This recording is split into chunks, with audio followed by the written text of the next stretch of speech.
Good morning, Magpie Army. How are you? Um, it is an absolute pleasure to present to you the big game at Vic Park between the VFL teams of Collingwood and Geelong. I have the man, the myth, the legend. His name is Ultimate Greatness, but if he counts you as a friend of his, he will allow you to call him Sean. But so I can call him Sean. But if you don't know him, you have to call him Ultimate Greatness. That's just the way it is. Since when was that a rule? I'm just trying to come up with a unique intro for you, mate. Yeah. Come on, man. All good. All good. I've only had 6 hours fucking sleep, mate. Come on. Yeah. All right. We've got the team up on the screen there. Hopefully it's nice and clear. If I were to increase the percentage of that screen, I wouldn't be able to fit it all in, I reckon. So hopefully it all is there. Can you see that clearly, Sean? Yeah, I can see it. Yeah, there's no pictures, but I'm assuming because there's VFL stuff, so I wouldn't imagine you'd get pictures anyway. So yeah, it's too early for that. Yeah. All right, I'm just looking at the lineup we got there. I can probably scroll down a bit. Okay. The main thing today in today's game, the main thing I've been what's Betty saying? 6 hours sleep. You tell me where I can find the extra 4 hours. Yeah. I am looking forward to seeing Bobby Hill and Will Hayes running around. But did I hear somewhere? Was it Matt that texted earlier saying Will Hayes is the carryover? He's not even on. Is he on? No, I don't. I don't think that was a confirmation. I think that was just more of an opinion. I think because we know that Hayes is his boy, so I think that was just more. But I can't see him. That was just I don't think that was from any official capacity. That was just more hope that he's a carryover in case he plays. Okay. All right. Okay. Yeah. At least from my end, there's been no confirmation on it. So. Yeah, unless I'm seeing things, I can't see him on this fucking on this lineup here. Do they usually? Do they usually do that? They name someone as like the carryover. Sometimes they don't even name him in the VFL. I don't know. I mean, when it's this close, possibly because you've got to name your team. When they originally do it, they probably won't because it's they're still probably. Yeah. I mean, they probably know, right? But they're not going to let the opposition see the team selection names till about half an hour before the game. So whatever's listed now, you'd imagine whoever's not there is probably carryover. So if and they always have one, so there's always one that doesn't play, just out of just in case. I'll tell you what though, Friday he fucked up his hand last week, didn't he? You never know. You never know. Yeah, I'd be really curious to see how he goes tonight because that's one where I would have thought that he would have missed because I don't know if anyone saw the footage on the bench during the game. His hand looked broken, let alone because there was purple around it and all that stuff. I know people play through injuries, but broken hand, that's yeah. They'd have to get a few fucking jabs for him to be right today, man. Yep, absolutely. So, all right, looking at that team. All right, let's just talk about some individuals that we want to see. Illaroo Smith, he's probably going to get delisted unless he turns into Wayne Carey today. I did not watch the Hawthorn VFL game last week, and I heard all these fantastic stories about Ed Allen turning into fucking Nat Fife for that game. So I look forward to seeing something similar to that. He's knocking the door down. He's got a lot of fans. He's Voidoid. Is he in the chat? that's probably his biggest fan. But we all want to see him fucking make it, man. Yeah, absolutely. Yeah, it would be like the best case scenario for him is he plays this game, he fucking kicks ass, he sneaks back in, and he's probably his first game back into the into the seniors against West Coast or something like that. Mhm. He has a game like a career kind of defining fucking game, Yeah. and he keeps his spot from there. But it's on him. It's on he can only do the best he can. But it's also it's also on Fly as well, man. He's got to stop playing him on the wing, and he's got to take a punt on him. So either Long or um, fucking Gus Anderson have got to get dropped in order for Allen to come in that position, or Lipinski gets dropped and we shuffle things around. That's not going to happen, but I'm just putting it out there. Yeah. Yeah. Yeah. Yeah. In terms of the VFL guys, though, I'm really keen to see Phillips. I feel like out of any, in terms of just pure talent, not looking at needs or wants or anything like that through the mid-season draft, Phillips is probably the one that, the fact that we'll be watching the VFL, he's one that he played his first game last week against Box Hill, against Hawthorn. So the fact that the way that he was impacting every time he went in the midfield, like something always happened when he was there. So yeah, if we can make sure that there's like a spot, and I mean especially when you have players that have been already at another club, and having the fact that he was already at North Melbourne, I'd imagine his draft stocks wouldn't be too high. So yeah, he's certainly one just to watch as like a mid-season sort of like option. But yeah, with O'Brien at the helm, like he'll have like 10 to 15 guys, so he'll have someone in mind anyway. Because we've only got because I'd imagine Brief has to go in the long-term injury list. I haven't heard confirmation on that, but when you do an ACL, you can't not but assume that that he's going to go on the long-term injury list. So that obviously opens up a spot. And obviously we don't. I hate the fact I've got to mention this. Obviously, we don't wish injuries on anyone, but if there's obviously another one that happens at any point, then that opens up another spot. So,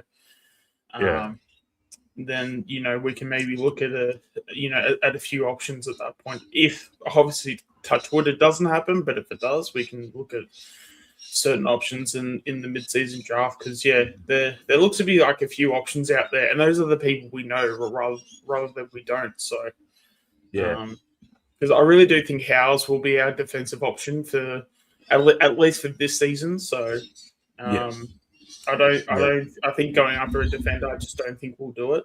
I think we'll probably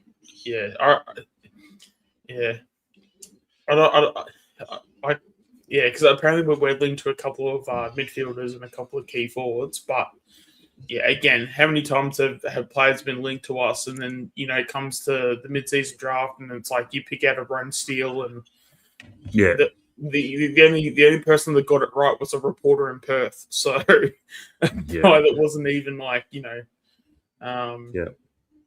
So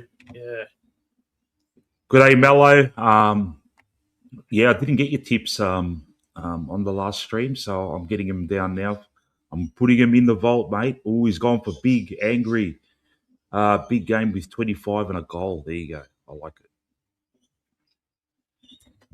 And I know your real name, Mello, because you're mates with Ultimate Greatness, but I will not divulge unless you give me permission. All right. So with Will Phillips, Sean. How did he go last week? Did he play last week? He went really well. I mean, I've only been going off the top of my head in terms of his stats, but I think he had about 20 disposals. Efficiency was pretty high from memory. I'll just get it up real quick. But yeah, just any time he was in the midfield, especially, he kicked a goal. I think it was like second, third quarter. Yeah. And it was actually funny because I actually thought it was Lockie Sullivan when he kicked it. So I'm like, Yeah. and I feel like that's always like a good thing if a player like a Will Phillips, if you're thinking, oh, that's like kind of like a Lockie Sullivan, because it was like a typical Lockie Sullivan type goal where he would crumb and snap it over his head. So the fact that Phillips was doing that, I look at that as a good thing, because it's like, oh, okay, well, we know Lockie Sullivan. We don't necessarily want him in the best 23, but if he is to be playing in the seniors, you're not sitting there going, damn, that's we're playing with one less player if he plays. We know he's going to contribute. We know he's going to impact. So if Will Phillips is keeping up to the standard of like a Lockie Sullivan, I'm sitting there being like, okay, well that's actually a good thing, at least in my opinion. As I'm still getting up the stats from last week, and there you go, 23 disposals, kicked a goal, and at 91% efficiency. And a lot of it was like in the midfield. Even went forward a little bit at times.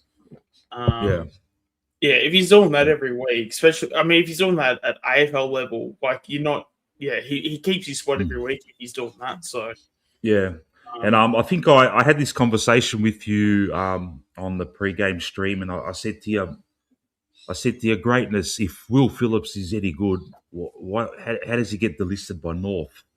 And North have got a plethora of midfielders, and that's probably the reason why. Yeah, and I think this is where trying to think of like the right way to say this. So and especially as well when it comes down to, at the end of the day, opportunities. Phillips, he didn't take his opportunities as well as like the other guys in the midfield. And when you've gone so hard for other guys that are in their midfield, like like a LDU, O'Sullivan. Oh, sorry, Finn O'Sullivan. Trying to think of a few others. I'm sure people can name them in the chat and stuff. But if you look at that midfield, like Phillips, unfortunately doesn't get a game, but that's more due to the fact they've just got so much depth in that area. Like it's going to be interesting because North will probably have a pick somewhere in the first round. It would be a top 5 pick, but they'll still draft a midfielder. So it's like, although a top 5 pick will probably get you a really good midfielder, and that's like all great, but I don't know, just North, I don't know, they just really love their midfielders. So all right. Well, there's a to touch on the Phillips one as well too. He's a bit of a Tom Mitchell type, and I think that's probably also the other probably thing that probably didn't work in his favor, is that those sort of types, they're sort of fading out. I mean, the fact that and I think because he's also been delisted, sometimes like if the player has talent and they've got a bit of if they can find a way to get a bit of a second wind, for a second crack, sometimes that can be the difference, because if you're at a club and it's like you kind of know when you're on the outer, when the writing's on the wall. So when that is happening, that can sort of affect your form, that can affect the way that you play, not from a talent point of view, but from a mental point of view, emotional point of view, like just to touch on Boyd's comment as well, he turns 24 the end of this month, so he's still super young. Like, he tagged Nick Dacos out of the game, but it's just he's had moments where he's shown glimpses where he can definitely make it at AFL level, but he needs to be in a position where he's getting 10 games a year, so that he and not just like if he plays one game in, one game out, one game in, one game out, like he needs to, it's kind of like a Frampton, Frampton needed like multiple games in a row to come good, and now we know Frampton to the player he is. You just, even, you look at like a Long and stuff, like how Long bursted onto the scene. Obviously his form's like a bit average now, but sometimes, at the end of the day, and especially as well, he's so effective. Like, I wouldn't even be surprised even if we just used him as a small forward, like a small, coming forward. As a, if he's coming in as like a Lockie Sullivan type. I don't know how old Lockie Sullivan is. I'd imagine he's like 28, 29. Yeah. So if you get him, but 5 years younger or whatever, then that's it's certainly an option I'd be looking at for sure. But Rick, regular contributor to the Chronicles chat, Rick Inc. has gone contrarian on you, Sean, and he's saying that North got rid of Phillips before they had Finn O'Sullivan. I'm assuming he's saying, and Wardlaw was injured, and Sheasel was playing half back. He had heaps of opportunities. He's not good enough. What do you say to that, Sean? Oh, well, I mean, there's been times where he's been a tagger. Normally, if you're a tagger, that sort of means you're not like necessarily rated. So he's always been treated as like a poor man's like midfielder in the group. So I mean, at the end of the day, like it's certainly an opinion I have. Like if you just if we watch the way that he plays today and stuff, and just how clean he is, like below his knees, like winning clearances and I think a couple of years ago he was out of contract, and I really wanted to go get him. He kind of reminds me of like a, think of like a Joe Richards, or think of even like a Josh Thomas even. Just those guys that are just really hard workers, but they kind of go under the radar, and even become they become that sort of option where they are a bit of a whipping boy at times. So even if there is not a spot in the midfield for him, even if you throw him up forward and stuff, I think that if you were to have, say, like a Lockie Sullivan Lockie Schultz get injured and stuff, he could easily play a high half forward role because he's that poor man's midfielder. And then just every time he gets the ball, he's so clean, he's so effective. I mean, his first game back, because also he came off I believe he had a hamstring injury for about 6 weeks, and the fact that he had 91% efficiency. Of his first game back, like that just shows you that there's certainly something there to work with. 23 disposals is nothing as well, and even the goal he got was very crafty and very there was a lot of football IQ and skill within the goal that he kicked. So I'm very, very bullish on someone like Phillips, because at the end of the day, he doesn't. Yes, he also was a Pie supporter as well. Played for Oakley Chargers. Aren't they all? Aren't they all? Everyone's a fucking Pie supporter, man. That fucking shits me, mate. Hey, all right. Well, he also played for Oakley as well. So Collingwood have probably been extremely aware of him, because anyone coming out of Oakley, we tend to use those guys a lot through NGAs and things like that. So if there's anyone good out of Oakley, we will definitely know about it. So. Although his draft was like 5-6 years ago, but Okay. Betty Zero, is our VFL game on Fox or KO? I don't know, but I'll be streaming it. Me personally, I'll be on the other screen. I'll be streaming it on the AFL app as usual. I don't know what the delay situation is. There you go, AFL app. Mello's real name is Tom, isn't it? Did I get that right? Yeah. No. Yep. Yeah. Oh, good. Lucky. All right, guys, I think we're about 8 minutes away from the first throw up. I am just going to quickly replenish my nicotine stocks. I have to quickly just duck into my glove box and get out a fresh packet of Manchester Lights, because without them, I am fucked. So just give me 1 second, and I'm going to Sean's just going to take over for like half a minute. 1 second. Yeah, I'll just check real quick to see if I'm not seeing anything from a VFL perspective.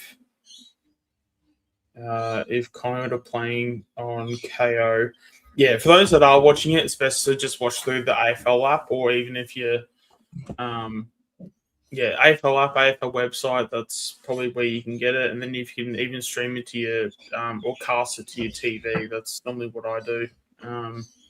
I've obviously got the the website up, so that's how I'll be watching it myself. But yeah. Let me go through some of the comments. All right. Yeah. Okay. Yep. Look, in the chat, can I just ask everyone in the chat, who's your boy today? All right. I'm gonna go with my boy today. I'm gonna be contrarian, okay? My Yeah. boy is Harry Dibatia, mate. He's my boy today, but I'm gonna be barracking for him in this game. He's gonna have an absolute fucking blinder. All of us are gonna say, "Fuck, how good's Dibatia after this game?" So he's my boy. Yeah. I hope you're right. I'm willing that to happen, mate. Yeah. Rick Inc. has got Swaddling. Betty Zero's got Ryan. I think Betty Zero just trumped Sean there by saying Ryan because that's Sean's favourite, but Sean's going to pick someone else. Yeah, well, that's already my top three right there: Ryan, Swaddling, and probably Phillips. So I'll have to go Phillips then. Yeah. Phillips? Okay. He goes for a non-affiliated player. Okay. All right. No, I mean, I'm trying to. I mean, if we need to go AFL listed, Voidoid, I think. I always like to be original as well. Yeah, Voidoid asking, is Ed not playing? He's named. He's there. He's as the Ruck Rover. He's named there. Stephanos is going for Teakle. Mello's going for Westy. Okay. No one's prepared to back me up with Dibatia. All right. Imagine that part. Imagine Dibatia as an absolute fucking blinder, mate. Yeah. I mean, at the end of the day, we certainly weren't confident on Ryan, and then Ryan had the season the season he had. So yeah.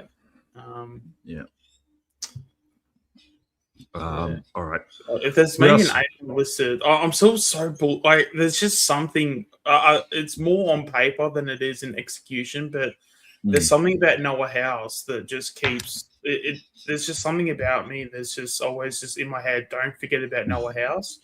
Yeah, look, put it this way, man. Mid-season draft pick, but still very young. It's not like he's like a 25-year-old that fucking. Absolutely. He's still young, mate. Like, what, 20, 21 or something like that? And he's doing well as a tall. I'm really interested in seeing that because I've just been hearing all these fucking things. I haven't watched the last 2 VFL games, so I really looking forward to seeing how he goes. Voidoid's backing Ed again, 30 and a goal plus 8 clearances.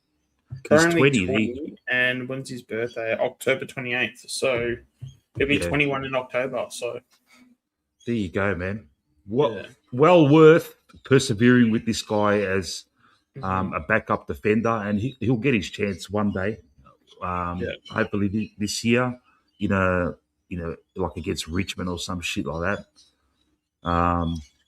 Actually, I'm surprised no one said Harrison yet. Actually, Harrison's there you go.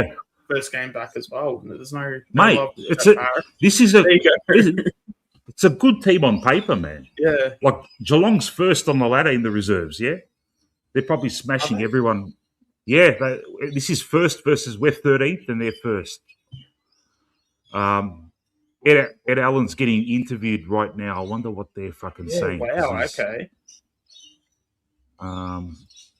Wouldn't have picked that. Yeah. There's mate. It's they're first. We're 13th.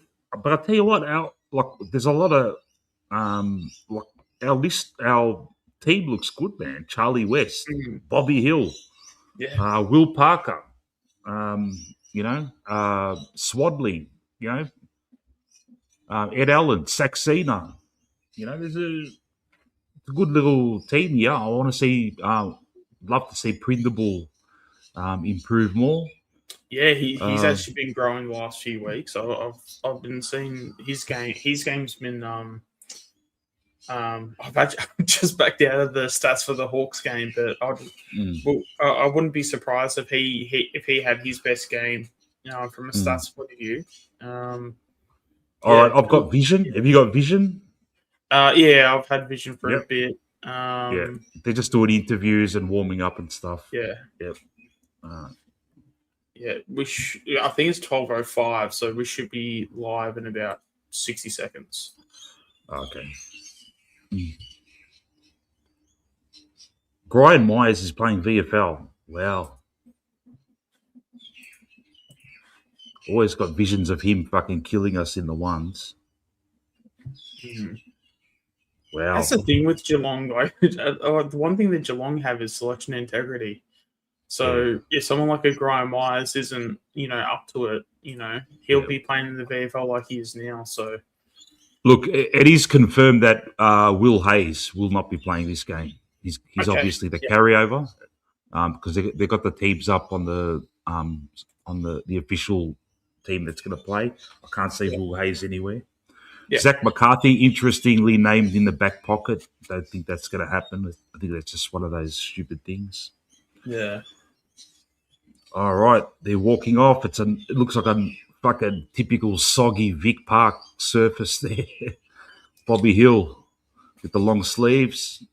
Harvey Harrison. All right, very close to a bounce. I think there was something about Cal's keys. Apparently, they reckon that Geelong's going to kill us in the middle, so that'd be interesting to see. They've got that Rangan Nevitt that gets about 40 possessions, according to Lucas from the Geelong zone. Yeah, and then there was that there was like a midfielder that kicks like 2 goals and 30 disposals as well. So that apparently we're linked to, but in the mid-season draft. But at the end of the day, like it's just obviously O'Brien's going to have somebody. It's just a matter of who it is. Dibatia in the CBA. Come on, boy, get the fucking first clearance. All right, lost the hit out. There you go, Phillips got the first kick away. Yep.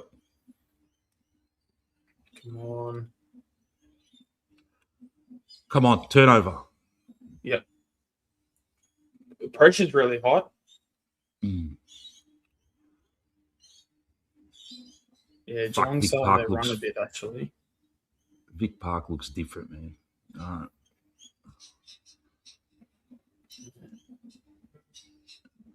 All right, Geelong's trying to enter their forward 50 at the moment. Whoa, there you go. There you go. Come on, Charlie.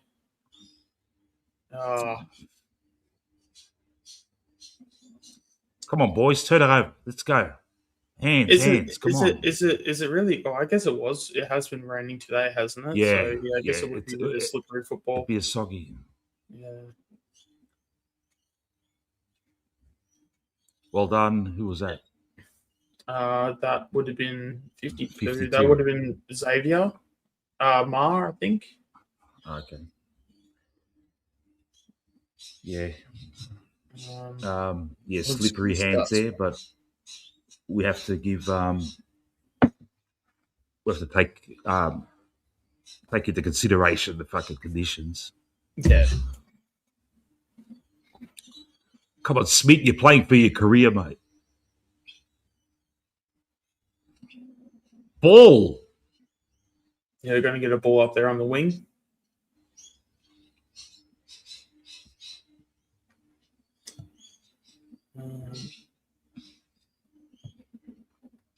I reckon. Just to touch on Void's comment as well too. I feel like the players that we're slowly building through the VFL, we're starting to get a lot of system and structure down pat as Geelong end up kicking the goal and first goal of the game. It just seems like it's all coming together. That like we're actually using. I think maybe we might need another season or two, but like. And then maybe that's where we can put someone like a Lipinski in the VFL, to get some like experience in there. But it's all slowly coming together and stuff. So it's a far cry from what it was like 2 seasons ago. Because a lot of our VFL players were basically I think the strategy was to go after a guy, you pay him so you get like Ned Long, Yeah. But when you pay someone like him so much money, there's not really a lot of money for it to go around, sort of thing. So Yeah. you could tell after Ned Long, like the talent pool was like the depth just like wasn't there. So it's looking a lot stronger now these days. All right. Nevitt goes forward for Geelong. Ball. Good tackle. Yeah, swaddling out. Is that Bobby? No, that's Looks not like Bobby. it. That's Phillips, No, I it's think. can't get past half forward. Yeah. Uh, So we can do a slingshot well, and we can even get it out to the wing. But yeah, once we try to enter inside Yeah. forward 50, we just turn it over. we're missing another big marker like Bull up forward because we've just West's been a lone hand in the first 5 minutes here, trying to get the marks. If he kicks that would get fucked. No, touched. Yeah. I think was it Demedier touched it? No, Ryan. Oh, of course, Ryan. I just saw the hair and I just thought Demedier.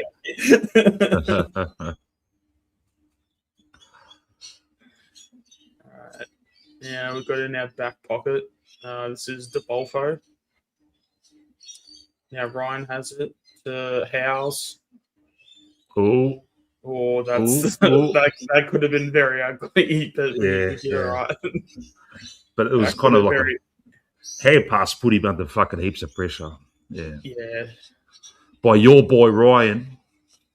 Yeah, that wasn't a great handball. I'll certainly admit that.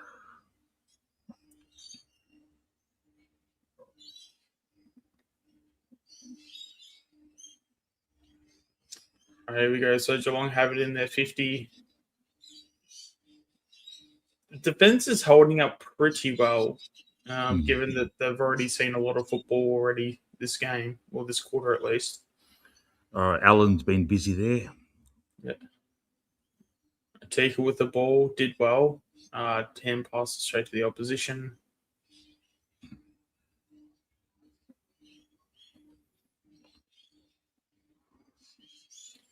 Oh, come on, man. Umps are What was the usually... free kick for? I don't know, man. Umpires are umpires, mate. It was a nice flowing piece of play and they just fucking stopped it for fucking some bullshit.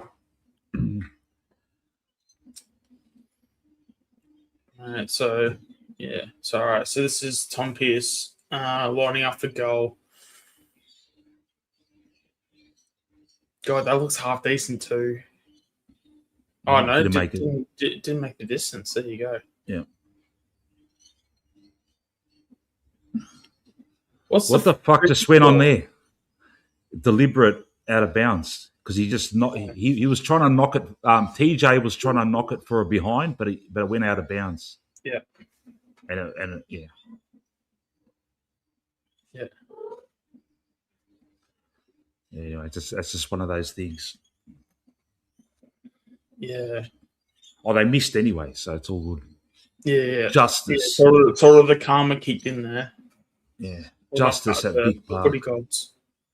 Footy gods kicked in there. Oh, there's Kruger. There you go. I haven't seen him in a while. Oh, Kruger's playing for Geelong. Yeah. There you go. All right, we're going to turn over. Oh, here we go, Teagle. Oh, you better not call that deliberate. You better not call that deliberate. Oh, he got it deliberate. Oh, no. Oh, I could see it coming from a mile away too. Yeah. Wonder if anyone's made the trek down to Vic Park.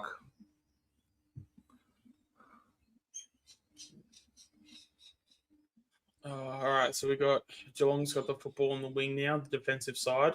Oh, is that a smother? Yeah, Saxena's near the ball.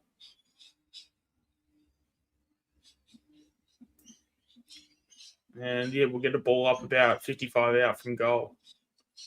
I mean, in fairness, though, even that this team's on top, we're seeming to hold our own pretty well. Yeah. I know. Obviously, as we mentioned before, like there's the side is we've got a pretty good side compared to most weeks, but yeah, it's just good to see us being really competitive. Oh, my God. And I saw that coming too. Like, Yeah. I mean, what are you supposed to do? Like, he literally slid into the ball.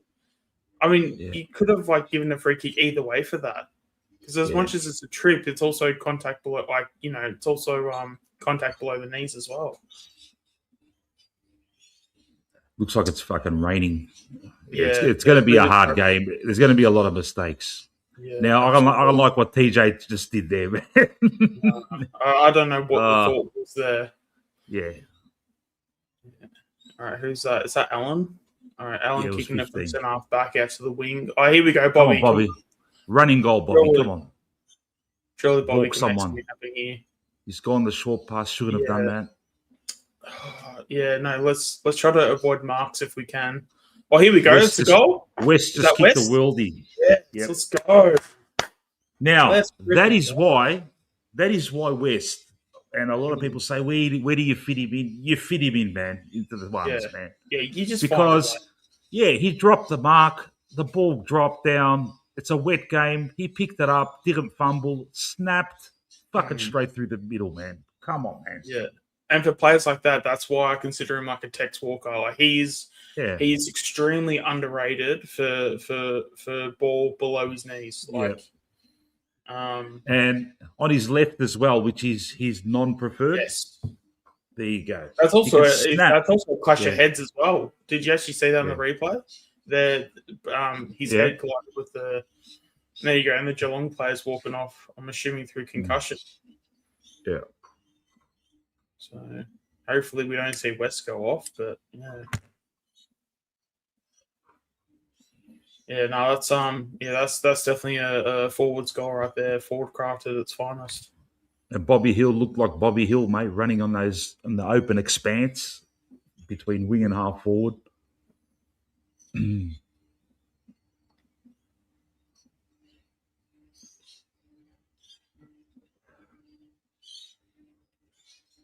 Yeah. So, and who's 23? I feel like 23 would be a player we should be mentioning as well too.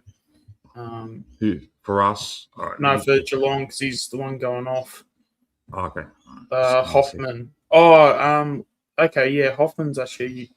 He's only a kid, but he's not too bad actually, for memory. I think he was a defender in his draft for memory. So.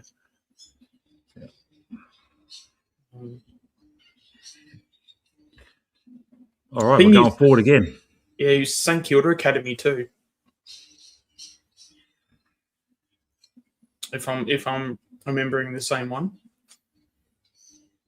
All right, so we've got a ball up in our forward line at the moment, so we're going to get a throw in. Now this is where you need someone like a Phillips to snap it, or like a Harry DiMattia. Oh, yes, here we go, Harrison. Come on, this is a goal. Yes, let's go. More importantly, elite handball from DiMattia. Yeah. To Harrison there. Elite. Right in the mixer, got the ball straight to Harrison, and that was a fantastic snap. Yeah. That is great football right there. Like football IQ off the charts. Like especially in wet conditions, had to be clean, was certainly clean. So far, we've seen two boys that we really want to see do well. West and Harrison both kicking the goals, so good to see. Harry's had a good start too. I'd pay that. I'd pay Harry's good start as well.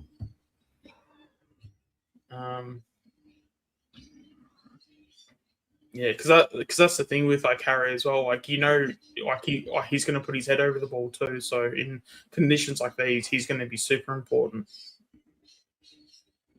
That was a nice big fucking old fashioned. Pressure's gone up heaps now. That goal lifted us a ton. And from that CBA, nice big smash forward by Smith. I liked. Good old fashioned fucking just smash it forward from the ruck. Absolutely printable. To who's 57? Let me just quickly find out who that is, just for future reference. Fucking good bone crunching tackle there by Harrison. Yep. Here we go. Is this Phillips now? Yep, good. The Forkhead. Forkhead gets his ball smothered. Fuck, Harrison can stick a tackle, can't he? Yeah, absolutely. Especially now that he's like year 4, year 5. Like he's now got the body to. He's always had the speed and pace, and now that he's got that inside mid sort of body, yeah, he'll be one to watch out for his stocks, because his stocks are going to go up real soon, I reckon. Yeah, you basically add that explosive pace and that big frame that he's now got.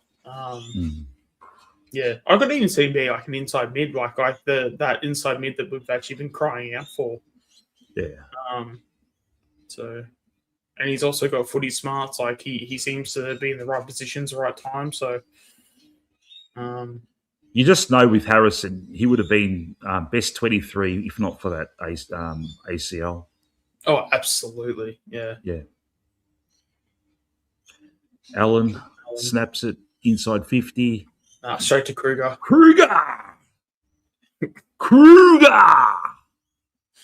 Oh man, it's always good to see like former Collingwood players just like just you just see them for a few seasons. Yeah, all right, cool. Yeah. All right, now Geelong's getting a bit of a run going. Oh come on! Oh come on! That's a free kick. That has to be a free kick. How's that not a free kick? That has to be like infringing on the mark. Infringing on the player. Yeah, for House. House got absolutely fucking stiff there. Oh, okay. So apparently it's on ABC for those that can't get the AFL up going. So okay. Yeah, that's good that the ABC picked it up then, because normally they show it on Channel 7.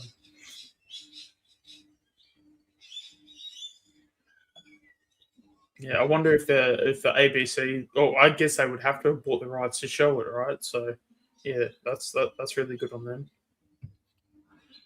Yeah, earlier Manny TJ fucking just did this handball back into the fucking play, and it just went to the opposition. It just looked really bad, man. Like bad decision making. It was really loopy, like hospital hand pass. Like,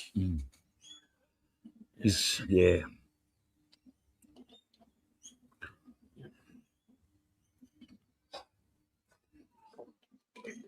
All right, as it spits down at Vic Park, we're about to bounce the ball. It's not Smith in the ruck, is it? It's someone else. Teagle, I think. Yep. Allen with the handball. Harrison, this time a good handball by TJ. Xavier Marcus, a kick inside forward 50, and is that McCarthy? Oh, Westy! Yes. Mate, he's going to have a big day out. Mate. I'm telling you now, his athleticism is so underrated. It's not even funny. Yeah. So the fact that, yes, he's a key forward and he's 195 centimeters from memory, he is just as good below his knees. Like, obviously, I wouldn't want him to be like a true centre-half forward at this point, but come on. At least make him the third tall in the seniors. Like, yeah. Like, at the end of the day, if he's your third key forward, you're more than happy. Like, but Fly just needs to play him now. And he's on Kruger. Kruger's on him too, mate. Oh, well, Wesley's probably kicking 15 then, isn't he?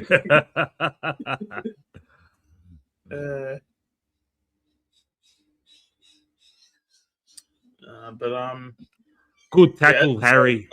Should be rewarded. But yeah, he's basically a Tex Walker in my personal opinion. He's Tex Walker's a really good comparison for him, because he's very great physical. Tackle. Yeah, he's like very very physical, but also very has a ton of athleticism. We are tackling hard, man. Yeah, playing to the conditions well. We are. Yeah, we definitely like our chances for sure. Like, we're definitely up and about. Yeah, De Boll for a huge tackle there.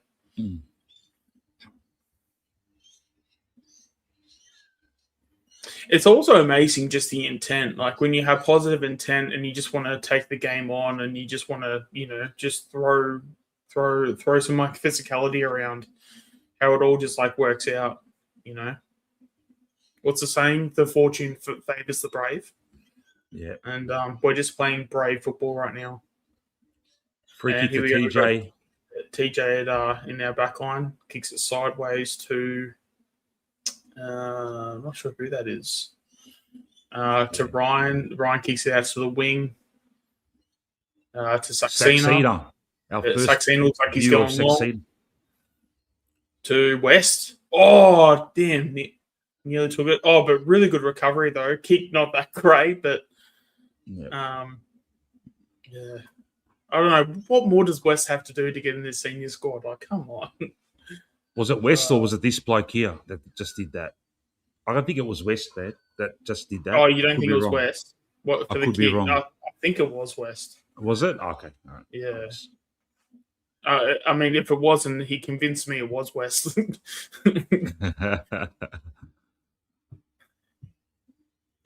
All right. Geelong's trying to get out of the defensive 50, but we're making it really hard for them. The pressure's really hot at the moment. Parker's doing well.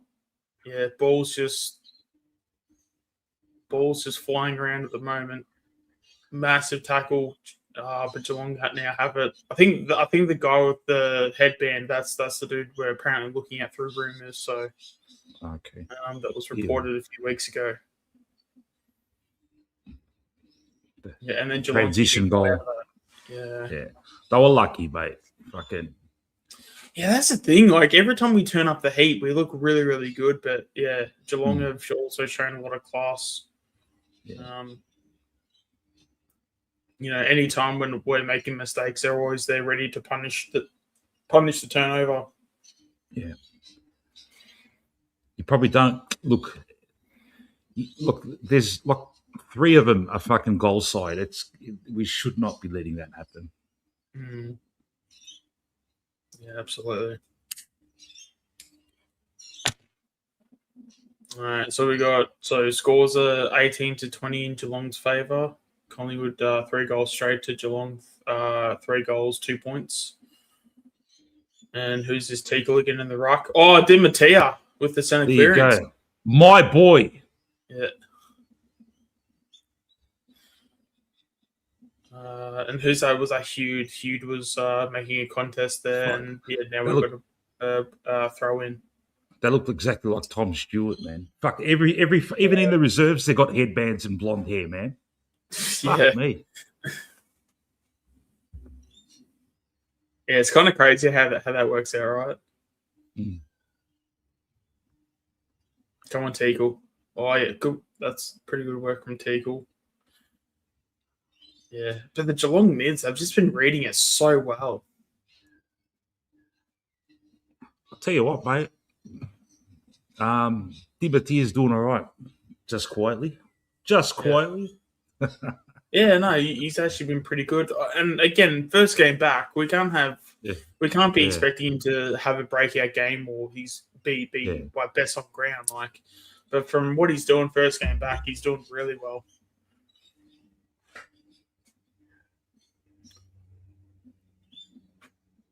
Come on. DeBolfo did really well there. Swaddling, Allen gets walked out to the boundary and we'll get a throw in. Yeah. So how's this for your boy? Your boy's leading our disposals with 7 disposals going at 71% efficiency. Given that it's also a game with a ton of rain, that's pretty good. Like just you take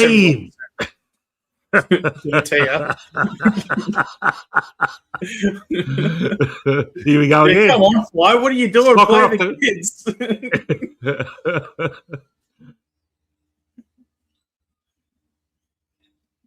All right. Geelong have it in their back line. They're switching it out to the wing. Trying to find options, but I'm actually the one thing I'm really liking is that we're actually making it pretty hard for them to actually move through the ground.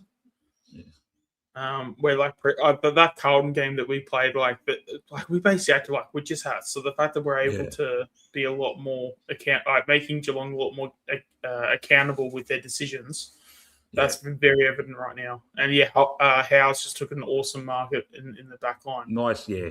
Fucking contested mark with about 5 cunts fucking jumping up too, man. Yep. Beautiful.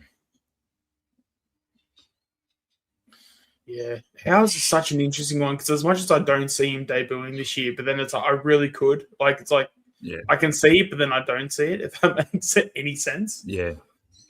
Like it doesn't seem realistic, but like I could just see like in 6 to 8 weeks time, like you just see like Noah Howe's debut. Like it'll be good to see him debut against the Richmond if we rest Howe for that game or something like that. Yeah. Just be smart about it. Like you don't have to do it in a big game. Just if you got a patch of like, I don't know who's roughly in the bottom at the moment, but you know if you got a patch of like West Coast, North Melbourne, Richmond, and stuff, just play him in those games. You know, we're playing. There's a run of like, you know, if we're playing 4 teams in the bottom 6 out of in a period of games.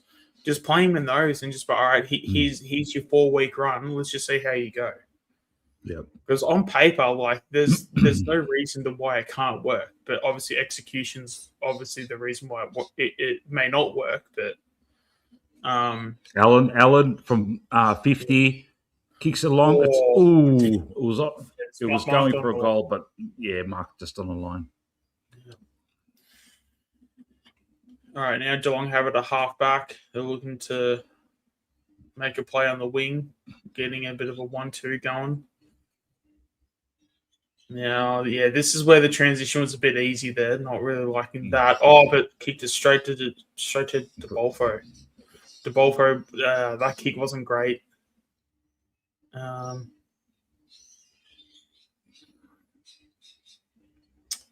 Here we go. All right, we're getting the boy over back on Swaddling now. Allen. Where are you, Westy? Oh, Bobby. Come on. Oh. Come on, Hugh. Oh, come on. Jesus. Yeah, poor effort. Yeah. He is VFL listed, but come on. You need to be better than that.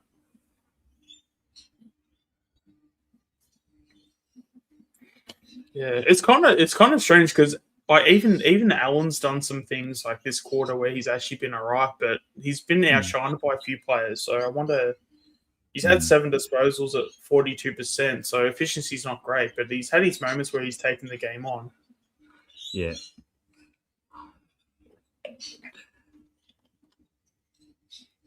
And Demedio, your boy's up to 9 disposals as well. Yeah.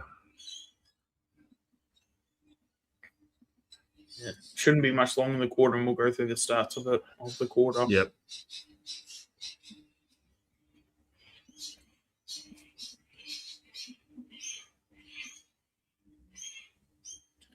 Come on, defense. Yeah, one thing we certainly can say today is that the pressure's been on point. The boys are definitely playing today. Yeah, you can tell that they certainly want these 4 points. Yeah. All right, take on the ruck. Come on, yes, good. Sometimes that's just what you have to do. Yeah, Kruger just kicked it. Kruger just kicked into the guy in front of him. Come on. Oh, fuck. I reckon with one of the things that Geelong have done, I reckon they've just been too fancy. Or they've tried to be too fancy in conditions that just don't suit it. Yeah. And it's probably sort of working to our favour in a sense. Yeah, on a dry day, you could tell why they're first. They're classy. Yeah. Oh, absolutely. Yeah.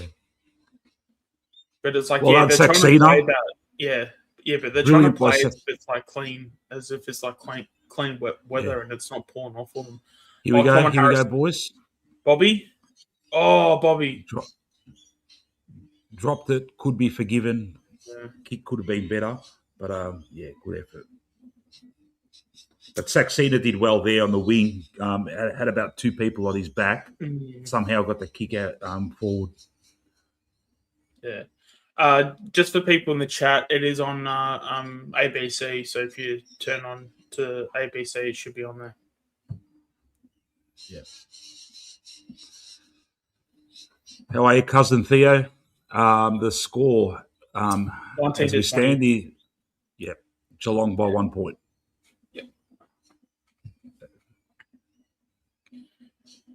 All right, here we go. Geelong out of halfback, kicks it out to the wing. Looks like Geelong now have it there. Oh, centre kick, Turnover. not really the greatest. Big turnover.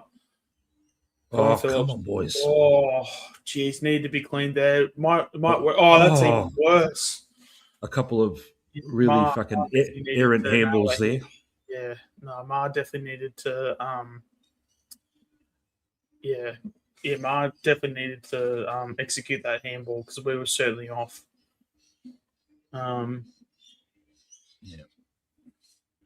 Looks like a nice turnout at Vic Park. Yep. Yeah, so Geelong's going to have a shot on goal now with the set shot. It'll make it a 7-point game if he kicks it in Geelong's favour.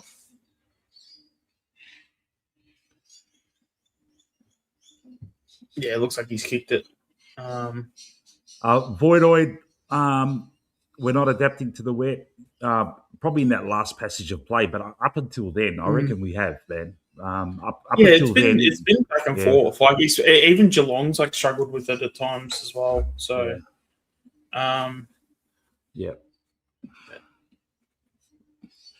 it's just us two, Stewie. I can't have like a million people on here while we're trying to cover this game, man. Maybe after when the game's finishing, if time permits, we'll open up the lines and get everyone on and have a chin wag. Yeah. Yeah, because I'm just not sure when it's going to finish because obviously we got to make sure we get time to go to the AFL tonight too.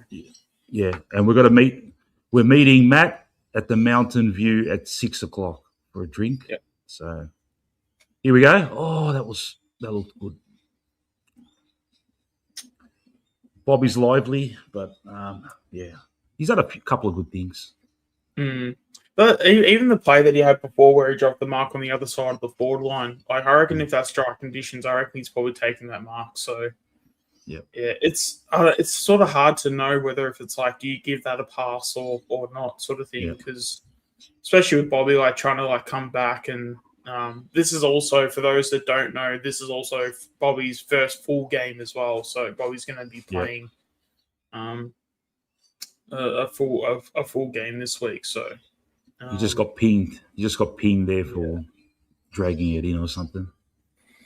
And he just got sold some candy too. Yeah, by a fucking ruckman. Yeah, that's not a good look. Yeah. Normally should be the other way around. That should be a free to fucking Parker, man. Yeah, no, but they're going to call it holding the ball, I reckon. No, ball up good. No. I'll get safe. Yeah, there's been a few calls that the umpires made that's been a bit sort of questionable, but thank God he didn't make another one. All right, here we go. Another kick inside 450. What are our options? A lot of Geelong defenders. Yeah. Brown. Harrison with the tackle. Come on, Printable. Come on, Printers. You fucking ringer. All right, now Geelong's getting it out of their half-back. As they're running. Blow the siren, man. How long's this fucking quarter, man? Yeah, it's, 32 minutes. Especially because first quarters normally don't go past 30 minutes. Normally it's like 28, 29. So, yeah.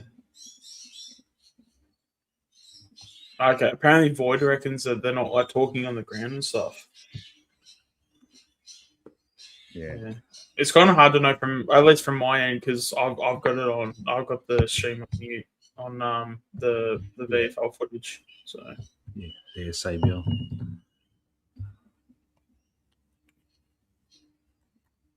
Across the face. Oh, there you go. He's missed. Oh, okay. It's quarter time. Quarter time now. All right. Yep. While you go through the stats, Sean, I'm just going to quickly refill my coffee. I'll be back. Yep. Absolutely. All right. Just quickly getting the stats up. All right, so just going through the disposals. So, all right, so quarter time, we've got Harry Demedier with the most disposals. So, obviously, yeah, he's had a good start. So, yeah, Nick will be happy with that. 9 disposals at 66% efficiency, also laid a tackle. We've got Ed Allen, 7 disposals, 42% efficiency and he also laid a tackle.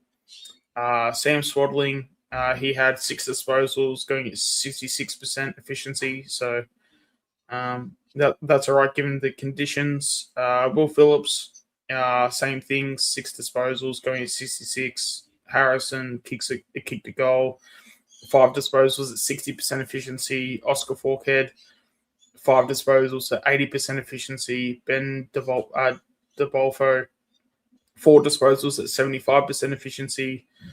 Teakle, 4 touches, 6 hit-outs, 25% efficiency, but we're not really worried about that as he's a ruckman. Well, at least he's playing ruck today. And Jacob Ryan, 4 disposals, 100% efficiency. And Josh Brown, 4 disposals at 50. And then I'll just go through the goals. Charlie West, 2, Harrison, 1. And yeah, that's it.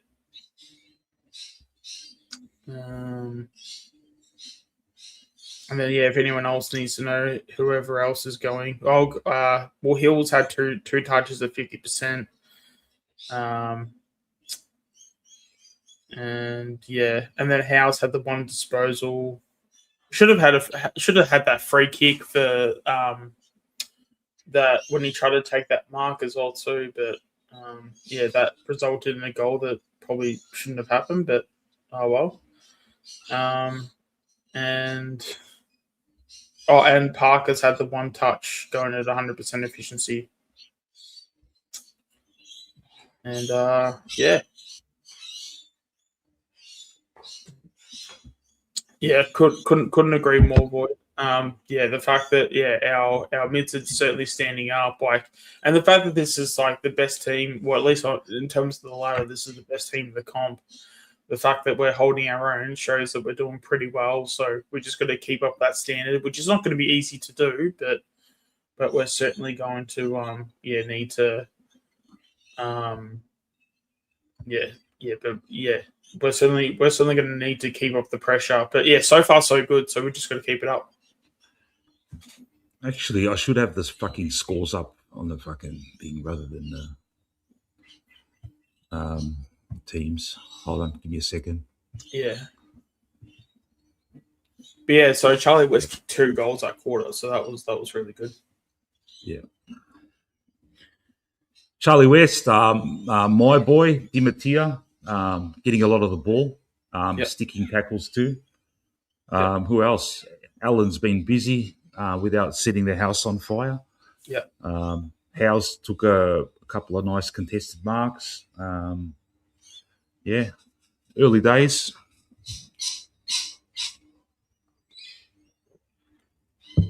Yeah, the only thing for Alan, he was going at 42%, which even for wet conditions, it's not great. But yeah, it's only 1 quarter, and yeah, they'll obviously adjust.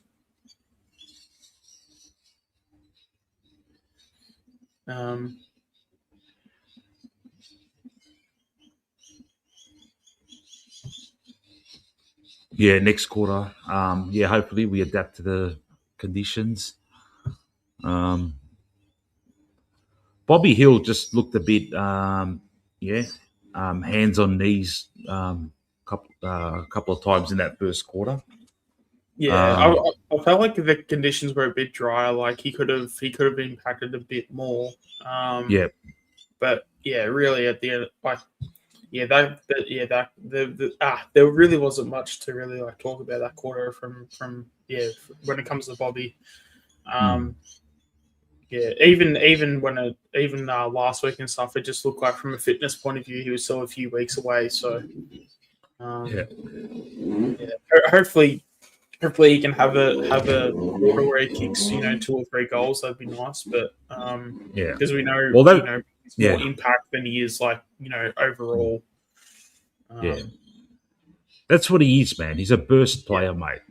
He can kick 2 or 3 in a quarter, turn the game, and it's not like if you once you're playing VFL, we're going to expect him to play like a 30 possession game or something like that. He's always going to be that same player. Doesn't matter what level he's at, Yeah.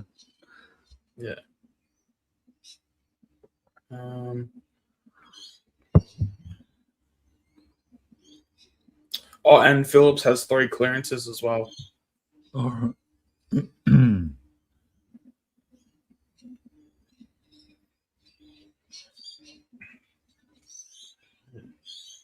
you know who their coach is?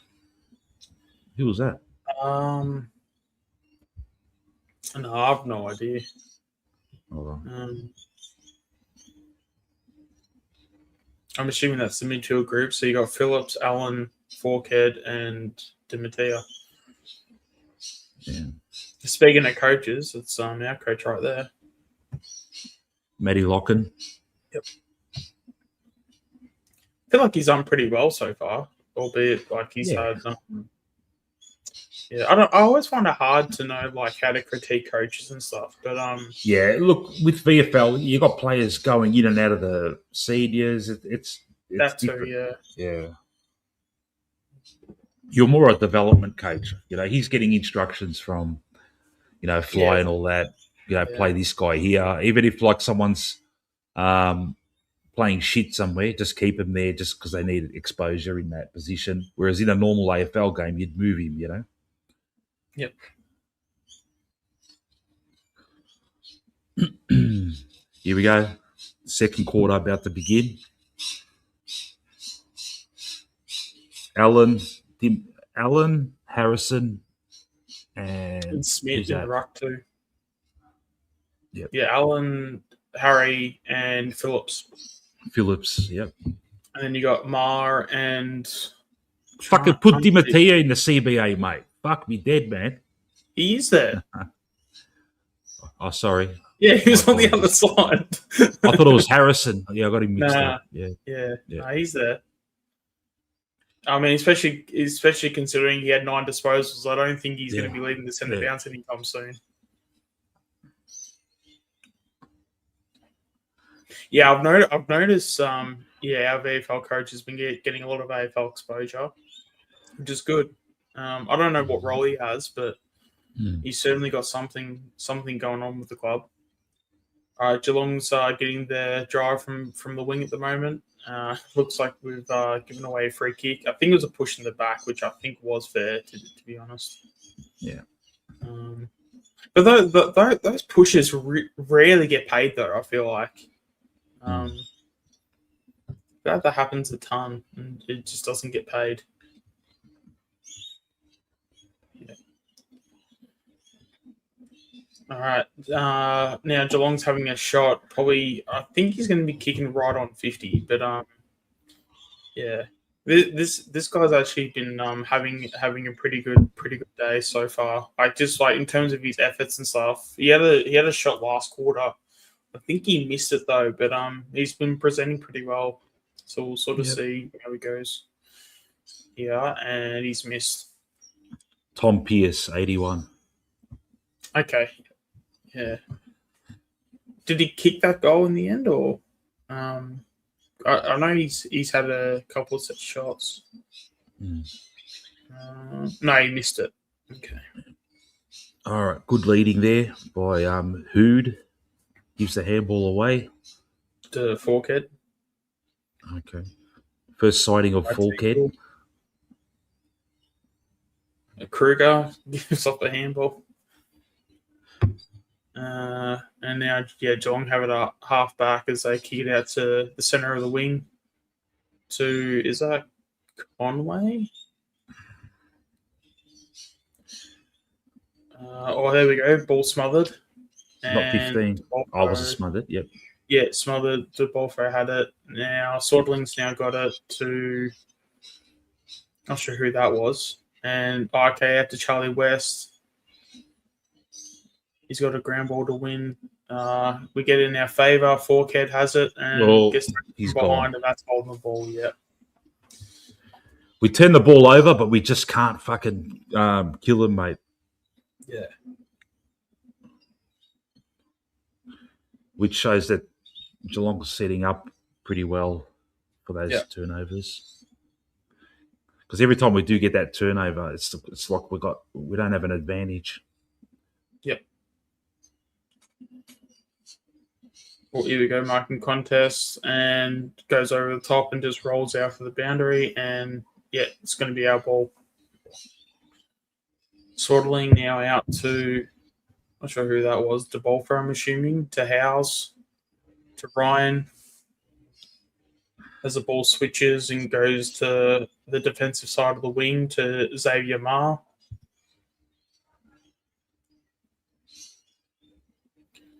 Marr kicks long to a contest. Don't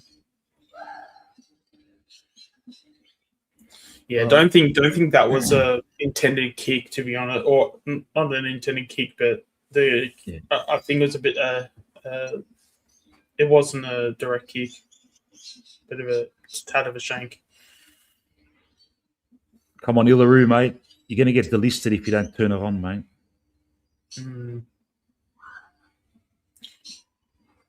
He does have the athleticism though, which is always like intriguing as a player. But in terms of everything else, he's been lacking. Oh, that's not a great hand. I don't know what he was thinking with that hand pass, House. Come on. Is that a free kick? Oh, how is that a free, man? It was a high. Yeah, mate. He literally led with his head. Like, I don't know what Phillips is supposed to do there. Like, if you're going to give a free, give it to Ryan there, man. Fuck. Yeah. TJ, a couple of shit efforts from TJ last minute. I'm not sure how that would actually work. Actually, wouldn't the AFL? I'm pretty sure the AFL app have something for people outside of Australia. So, I don't know. You'd have to do some research on that. But all right, here we go. Yeah. Who's this kid? Teakle to, is that Brown? Josh Brown. Yeah. Once again, turnover, but we just can't fucking kill them. Yeah, we get to about 60 out and we just find a way to just give it back to the opposition.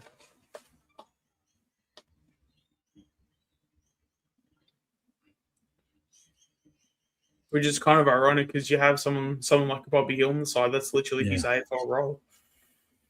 Looks pretty hazy out there, which I interpret as spitting rain. Yeah.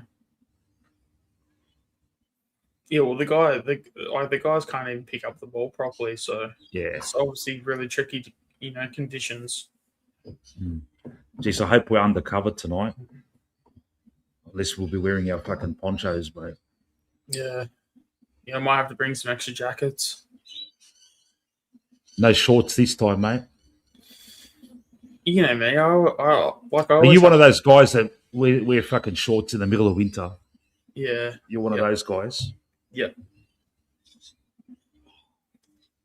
Yeah. I might put an extra layer of clothing in it, and I might wear some skins. Just maybe we'll see. I don't know. Sorry, Emma, we can't play the actual video because obviously I'll cop a copyright strike, and they'll probably kick me off YouTube. Yeah. You can kind of risk it with the audio, but you can't risk it with the video. Yeah.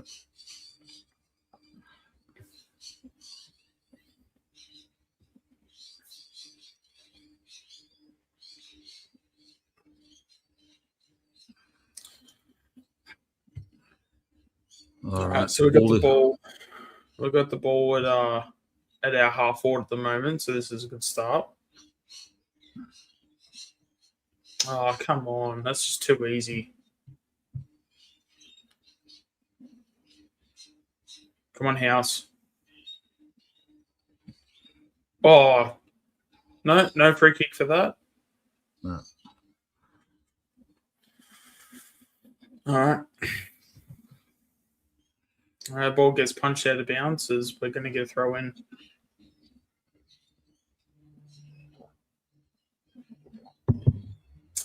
Yeah, I mean, Bobby hasn't really impacted. I would have thought that for a day like today, he would have been a lot more impactful because, yeah, you would think that in the wet he'd be a lot better, but yeah, he just doesn't seem to find any impact. He's off. He's on the. Bobby's He's on off. there. Looks like he's about to fucking chuck up. He also looked like he was grabbing his heart or something too. Yeah.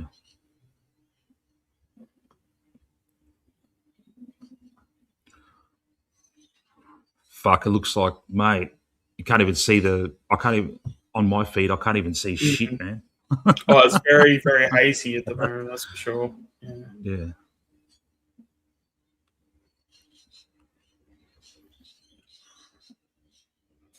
All right, we're going to get a throw in on the wing.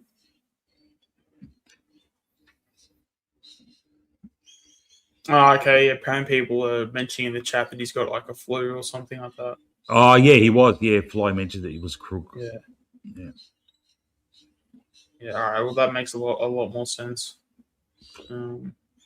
And we get another throw in on the wing. Because it looked like he was holding his heart for a second as well. Mate, has he got asthma or something? He's doing the asthma pump. Yeah. Fuck. I guess so.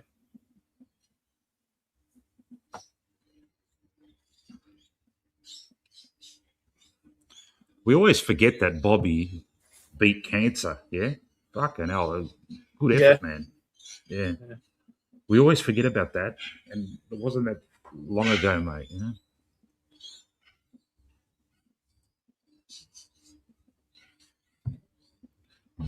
Fuck, looks like a Charles Dickens novel. Bleak. Yeah. All right, we're going to get a throw in at our half forward at the moment. And Smith's in the ruck. Ball's bouncing around everywhere. Oh, come on. Here we go, Parker. Very clean there. Come on, TJ. Come on, TJ, hospital. Could have been no one's there. Oh. That's the thing. I'd rather him, if he's going to turn it over, you might as well have kicked it long, like deep into our forward line. And here we go. John's going to get a shot on goal, and he's missed. Thank God. The amount of turnover, we get a lot of turnovers. It's happened so long. I keep harping on about it, but it just keeps happening. ABC commentators saying Bobby's coming back on. Yeah. Yep. Yeah. Well, I don't think you'd be ruled out if you had the flu or whatever. Like. Yeah. Fucking wipe the lens, cameraman, mate. Fuck yeah, absolutely. I say shit, man. May as well just be commentating this game blind, mate. Yeah. Yeah, that asthma pump must have done the job. Yeah. I wonder if there's like a rule where you can only like wipe the lens at like a throw in or something. Oh, there you go. A different camera that time. Yeah, different camera. I know, man. Someone go up on the fucking stand and wipe it, mate, you fucking lazy cunts. Whoever's at the game, there you go. You got a job to do. All right, so we've got a ball up in our defensive 50 at the moment. Yeah. There you go, Howes. Yeah, there we go. Let's go. I reckon someone from the Chronicles chat fucking let someone know, mate, for sure, mate, because that was right on cue, man. Yeah.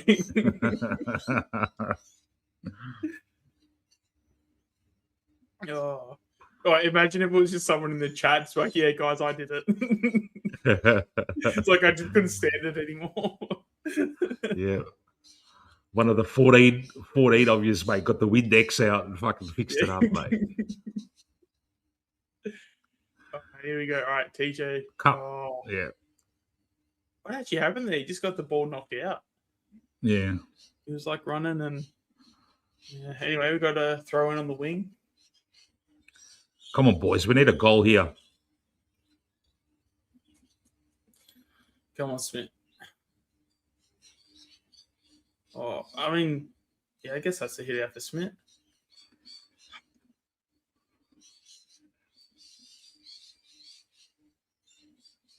Looked like that Geelong player was having some words to Printable there.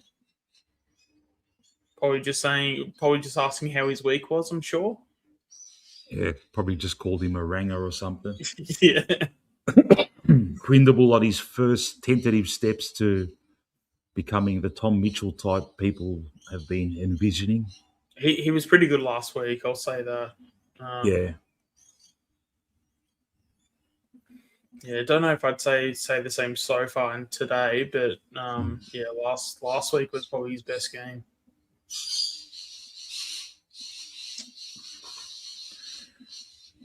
This is the classic situation. They've got momentum. We just got to somehow suppress it enough, and then we'll get momentum later. Yep.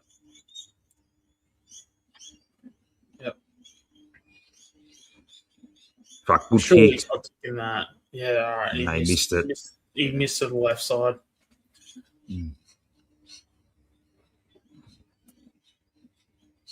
Okay, apparently there's some blaming going on with TJ and Ryan. Or TJ's blaming Ryan. Yeah. There we go. Good West.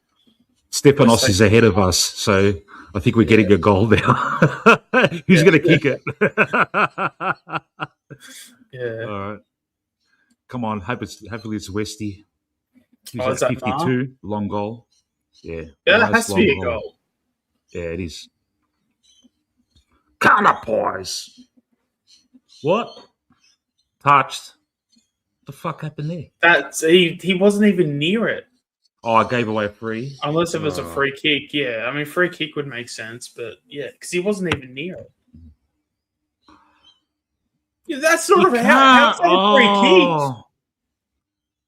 kick? You're kidding me, mate. They fucked us there, man. Fuck these umpires, man. Sometimes the old adage, man, just let it go, you fucking cockheads. Fuck, man. Especially as they well have to inject themselves into the game. Because that's the thing. If you actually look at the contest, he wasn't even trying to be in the contest because he had his hands up, just being like, "I'm not a part of the play." Yeah, like that's just you let that shit go. The umpire that made that decision works in a fucking. Oh, that's a great kick by Allen. There was like a soccer off the ground. That was really good. Saxena. Come on, boy. Come on. Oh. Yeah, it's really pouring down now. Like it'd be nearly impossible to take any marks, especially that decision back then was a fucking typical corporate fucking decision, mate. Some fucking boss's lackey fucking pointing out some bullshit. Well, did I hear something about apparently Geelong have like their own umpires or something? I don't know. Maybe I just might have read something and someone was like joking around, but yeah, it was probably someone being sarcastic. Yeah, they do, man.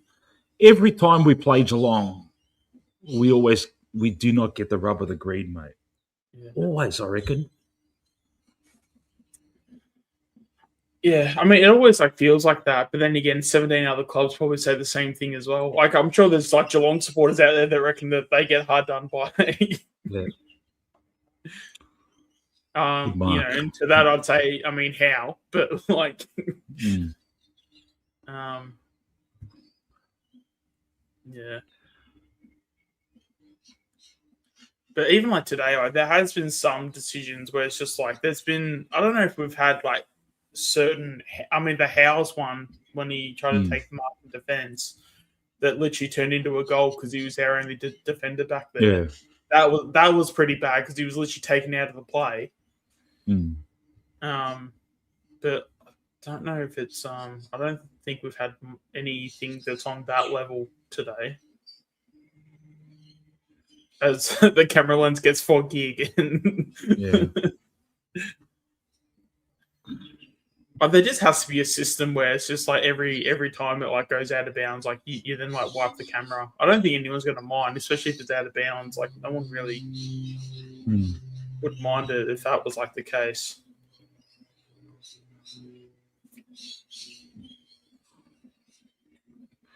Mate, we got to do a watch along one day and go to the game and do it from put the stream out on my phone. Yeah. We'll just be sitting in like M23 or something like that, just watching the game. Get dressed, put suits on, and we'll have like a big like TV camera, just like looking at us as we're trying to like look over the camera. Then someone comes up to us. You guys haven't got the rights to do this. Yeah, and we got like headphones on, ready to go. Yeah. We got like little mics and everything. Like, yeah. Oh man. We'll probably do a better job though. Oh, I mean, the camera work, I could certainly do a better job. I mean, at least I know how to like wipe the lens of the camera. I'll tell you what though, there has been some efforts through the cameramen over the years. So, like some of them can't even keep up with the plays. Yeah.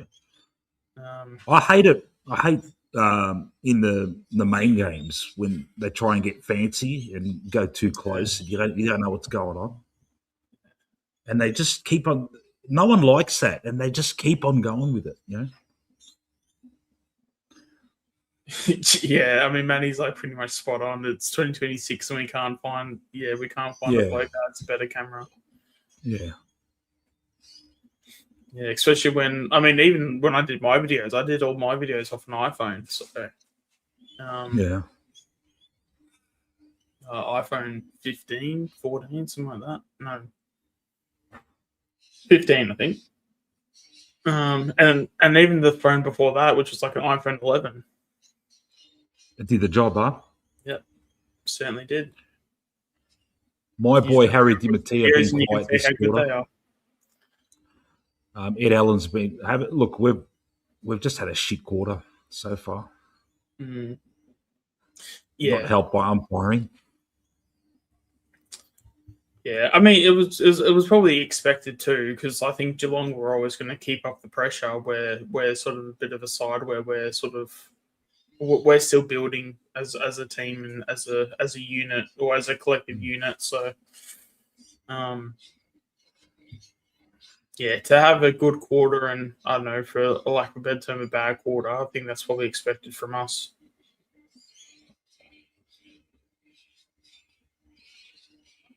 It's so weird. It's bucketing down in Abbotsford, and here in South Morang, it's just nice and clear, mate.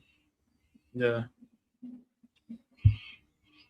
Yeah, you can't even really see the footage now, especially when it's on the other side of the ground. Yeah, it's just so foggy.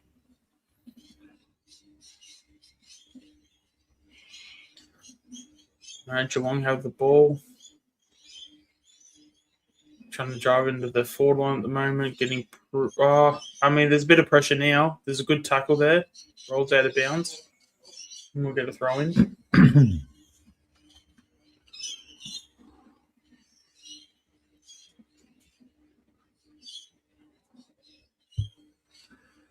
It's probably not even fucking raining, but the big camera on the stand has got fucking water all over it. That's probably you know.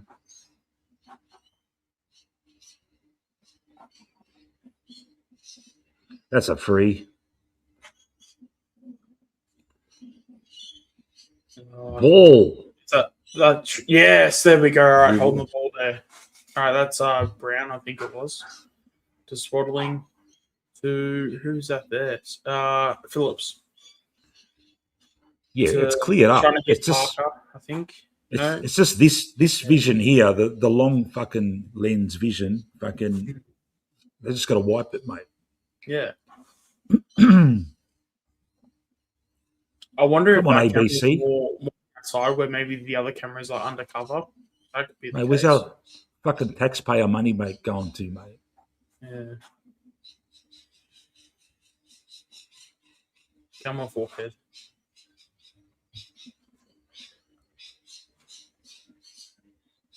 Looks good. Looks good. Yeah, he got it. He's celebrating. Yeah. Imagine screaming "forkhead" in the crowd and try to not act like embarrassed. It's like, hey, forkhead, good goal. Oh man, fucking well-needed goal there. It just feels like every time you shout the name, like you feel like a fight's about to break here because you're like trying to start something. Hey, fuckhead. he would have copped it at high school. Yeah. Especially like during like footy games and stuff, if you played like school footy and stuff, like absolutely.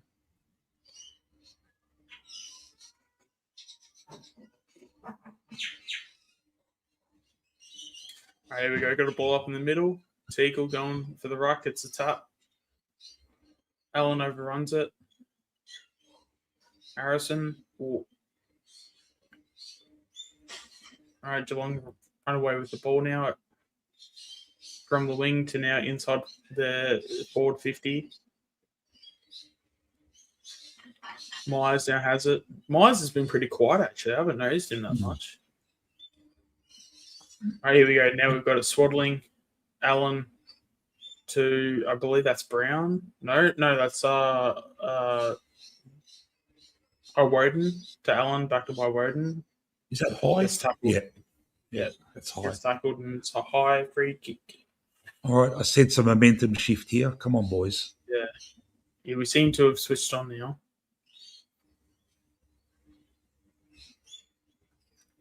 Come on, Allen. You can see he was trying to keep it in play, but it just went straight to the opposition. All right, here we go. All right, now we have the ball. Oh, come on. Get it moving. Come on. Come on, Allen. Oh, you just need to soccer it off the ground. Just get the ball moving forward at all cost.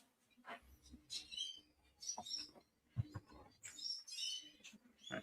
Saxena, come on. All right, throw in. All right, that's good. We can take that and reset.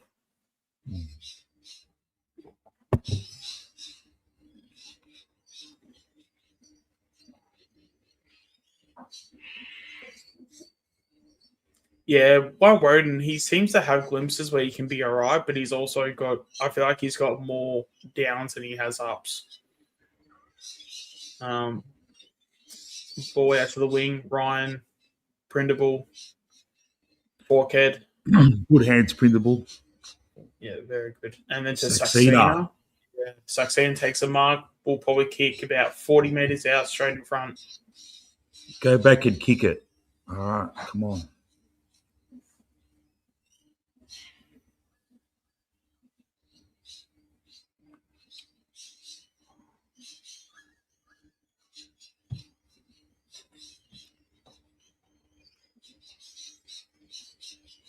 Look straight.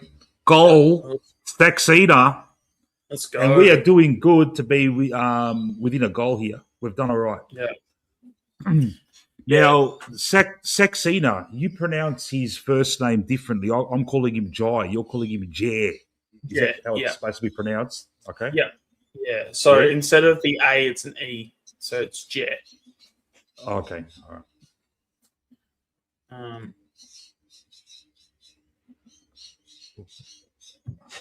Okay, Mello. Yeah, he's bringing it up. Let me see, mate.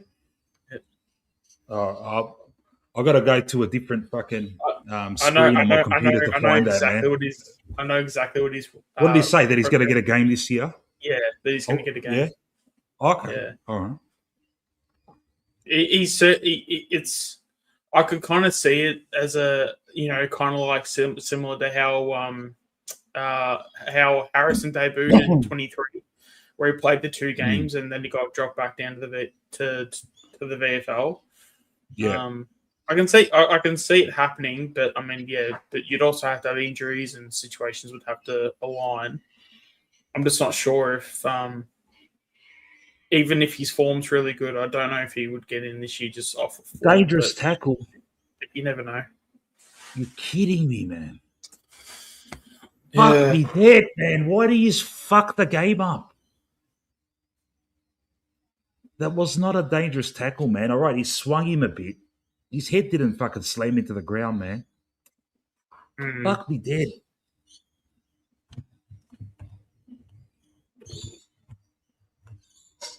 Yeah, no, this umpiring's not been good today. And they're going to get a goal out of it. Yeah.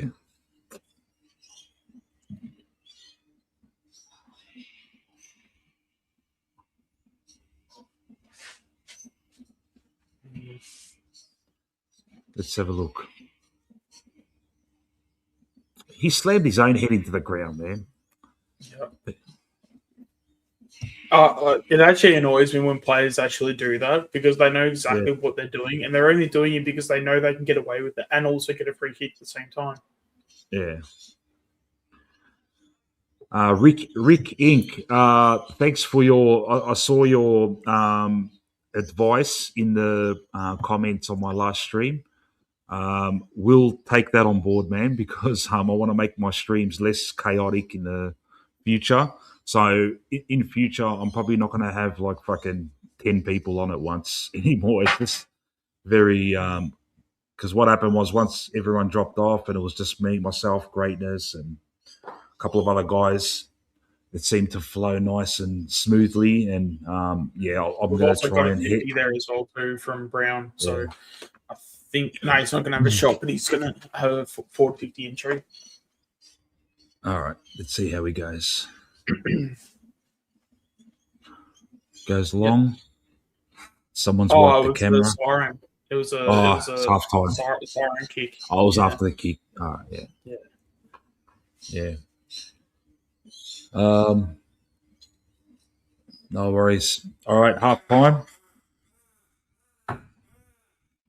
Hope you can't hear that fucking crow going nuts in my front yard. It's not too bad. It's actually really good, like background sound. Actually, yeah. I actually kind of rate it. Yeah.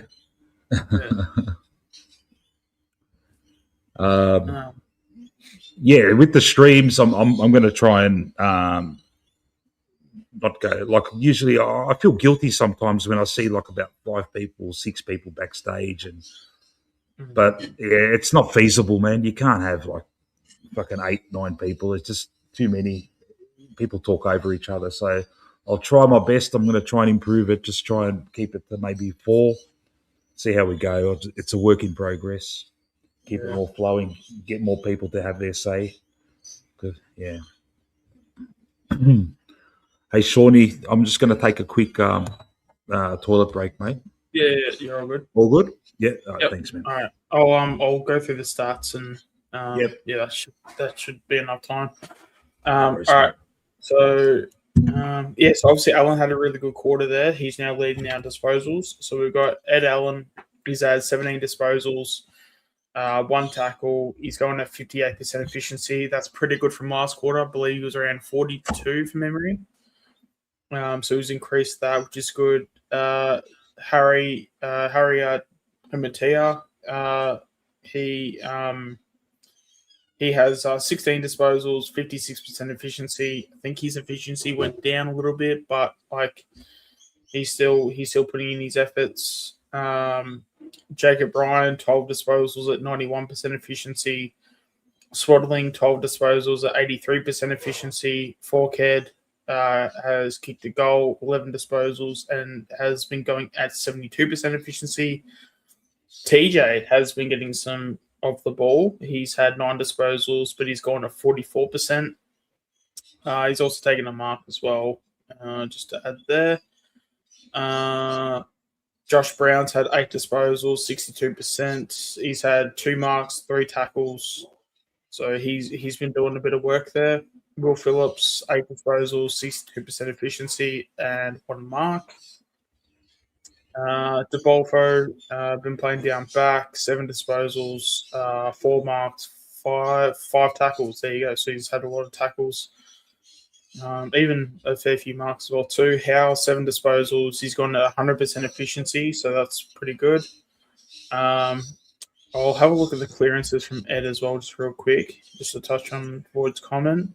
He's had four clearances. Harry's had 4. Phillips has had 4 as well.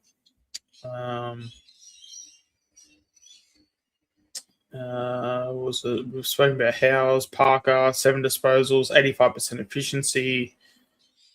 Teagle, 6 disposals. He's got a 16% efficiency, but I mean, he's a ruckman. Can't really expect much more, and it's a bit of a wet day.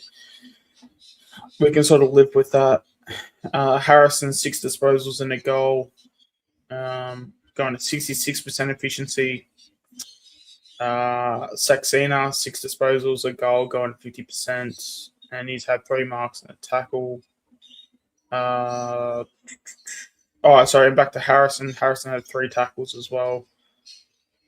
And West has kicked 2 goals, 4 touches, 75%. Hill only 3 disposals at 33%. And Printable 3 disposals, McCarthy 3 disposals, Smith 2, and the 23rd man hasn't touched the ball yet. I don't even know if he's even played any minutes yet, to be honest. But yeah, we might see him back. We might see him out there in the second half. All right, let's have a look at the comments. Yeah, I thought Harry's been pretty good today, especially given that it's his first game back. I would have thought Harrison would have done a bit more damage on the stat sheet, but he's only had the 6 disposals, so that's interesting. But yeah, the fact that Harris has 16 disposals off his first game, that just shows that he's done pretty well. Let's look at the other comments. What is Swaddling's efficiency in the wet? 83. Yeah, he's been going about 75, hasn't he? So yeah, there you go. Or like if you want him to hit a target, just make it rain. What are some other comments?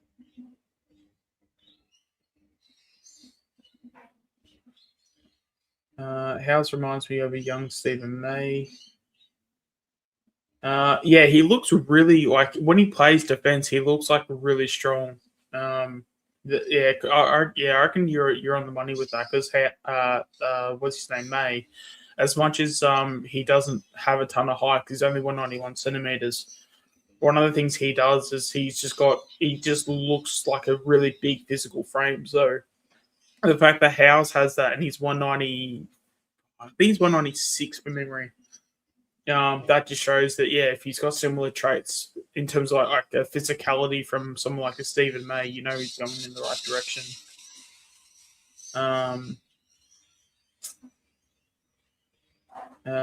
He's basically he's already just with Alan he's already got that up, and he's halfway, so he's on track for sure.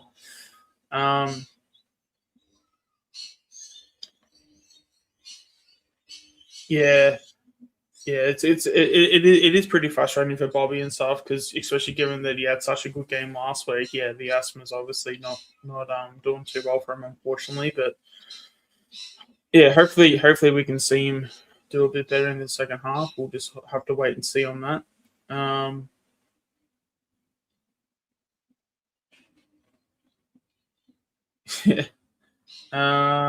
Interesting they didn't keep him home. If he's got the flu.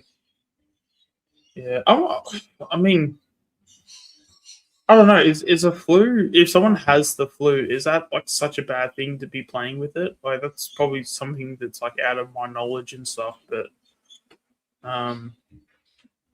obviously, I'm sure you might get sick from it. But it is interesting that they have obviously decided to play him knowing that he was sick. So.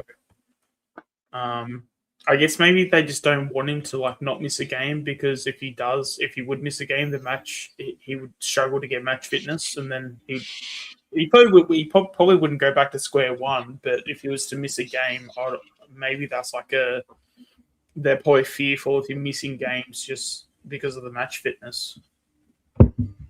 I'd be really curious on that. Harry's tended over 4. I mean, it's also in the wet too. I know that four is a bit, especially for a half. 4 is a fair bit, but first game back as well. He's done all right for his first game back. He had a really good first quarter. Not as good in the second, but he's still got another half of footy. First game back, Swaddling. How many posses has Swaddling got? He has got 12, and he's going at 83%. Okay, all right. Yeah. Void was, I think it was Void that he was saying in the comments like, oh, so all we need for Swaddling to hit a target is that we just need it to rain. Yeah, it's always funny how I think like just those things like work out that way. But yeah. Well, that's the thing. So, what's your take with Bobby? How he's got like the flu? How would you handle it if you were say like a coach or you're a part of a club? How would you handle players with the flu? Because I'd still play him, man. Yeah. With the flu, it's not like a leg injury or something. You just play through it, do the best you can. You're gonna struggle. You feel like shit. And if it's just too much, just take him off. That's all. But with the flu, sometimes a Panadol or something can just get rid of the effects for an hour or two. So or he's probably just got a cold or something. Yeah. I like Stu's comment as well too. How he reckons Charlie West could even be a bit of a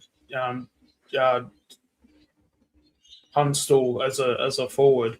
Obviously, he's probably not going to have a career of it because that would just be overkill. But in terms of expectations, but in terms of the way he plays and stuff, I can certainly see that because he's very like big and physical, but it's also very efficient. Like he's there for a good time, but not a long time. If that makes any sense. Like, I reckon he'll look good with another good forward next to him, taking a bit of attention away, and he'll be able to show his attributes. Yeah. Who else has been impressive for us so far? TJ's just been TJ. Couple of his decision making leaves a lot to be desired, man. Ryan's accumulating. I see what you're saying with Ryan. Just don't know if I can trust him in the ones, but you'll never know if he never gets a real shot at it. Because again, it's sort of like the noble sort of type that I know if he was to go in there and be a noble, and it's also like directive as well too. Because as much as like he doesn't like sort of he doesn't drift forward, but the more aggressive sort of things that Noble does. Like Ryan doesn't necessarily have to do those things, but but if he's like a good defender, a good like sort of sweeper of the ball too, and he doesn't make any mistakes. At the end of the day, that's what defenders are supposed to do. They're just not supposed to make any mistakes. So if you walk away from a game and you think about your defenders and you go, oh well, I don't really know what they did. People might not agree with this, but it's like I feel like that's a good thing. If you can't point out, oh, this defender leaked goals to his opposition, like or his direct opponent kicked 3 or 4 goals, whatever. Unless if it's like something like that, and like you're walking away and thinking, oh well, I can't remember him actually making a mistake. I feel like that's like a good thing because, especially with someone like a Ryan and like in the same vein as like Noble's in the side to break it. He's not in the side to star or to to star or to take to to be in your top 5, top 10 best players. He's just there to not have a bad game. And if that's the standard, then Ryan can definitely play seniors and he can definitely hold his own. Yep. Andreas is asking me to drop the link. Andreas, I just sent you on Messenger the link if you want to jump on and join us for a bit.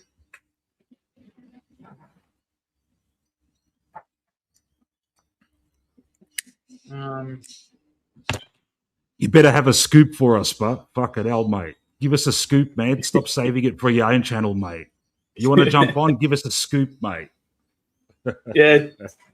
Tell us about Hill and his flu. Like, is there any inside word on how his flu's going?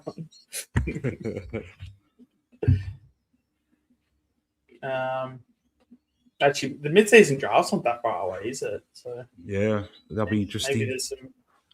Yeah, I think traditionally we just go for the best player.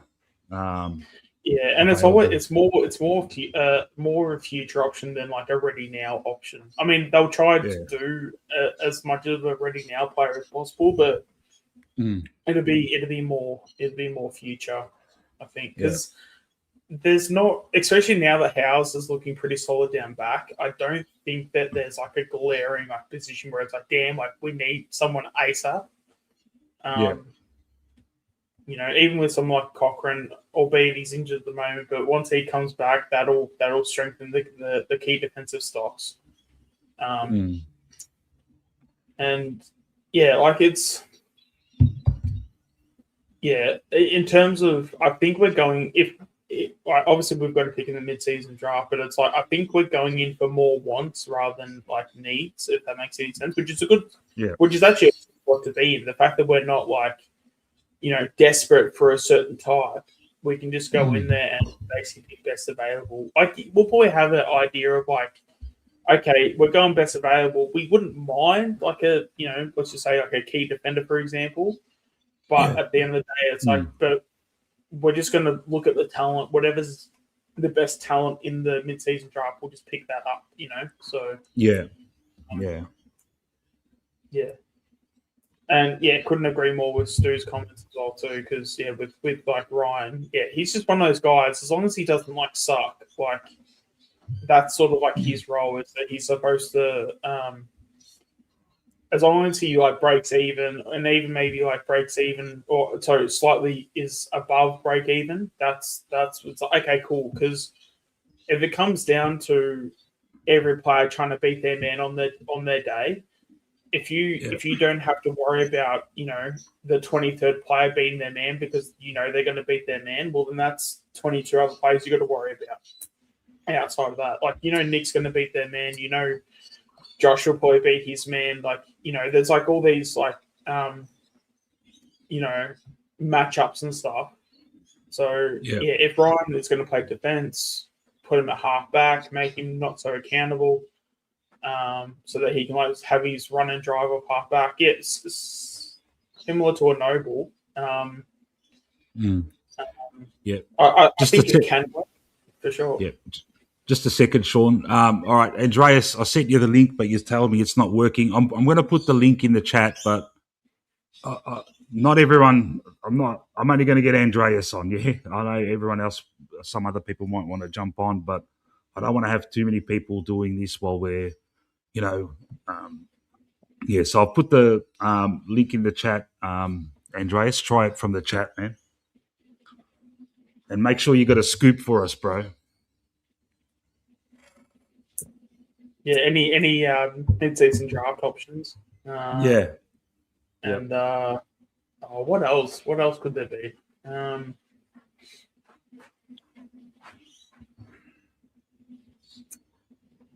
blank. Or even just answer the question of like, are we going for a specific position, or is it or is it just best available? I mean that would be good enough. Yeah, look, you got to go specific fucking positions. I don't know, man. You're not going to get some bloke playing reserves somewhere that's going to be straight into, you know, the team. You know, they're going to have to play a few reserves games, and by then you've probably worked out that position that you're missing, you know. And then all of a sudden you've got a surplus of whatever, like a Apparently Cochrane's gone for 2 months. That's actually, okay, I didn't. I knew he was out for like 4 to 6 weeks, or at least I was assuming that. Yeah. But 2 months is a fair while. Yeah. Actually, I'm pretty sure isn't there a rule you can put someone on the long-term injury list if they're out for a certain period of time? Yeah. Okay, apparently Boyd reckons there's some good defenders in the state leagues. Okay, I know there's so there's some again I'm going to treat the rumors as rumors, but there's certainly been some names out there, but mostly been like key forwards. So,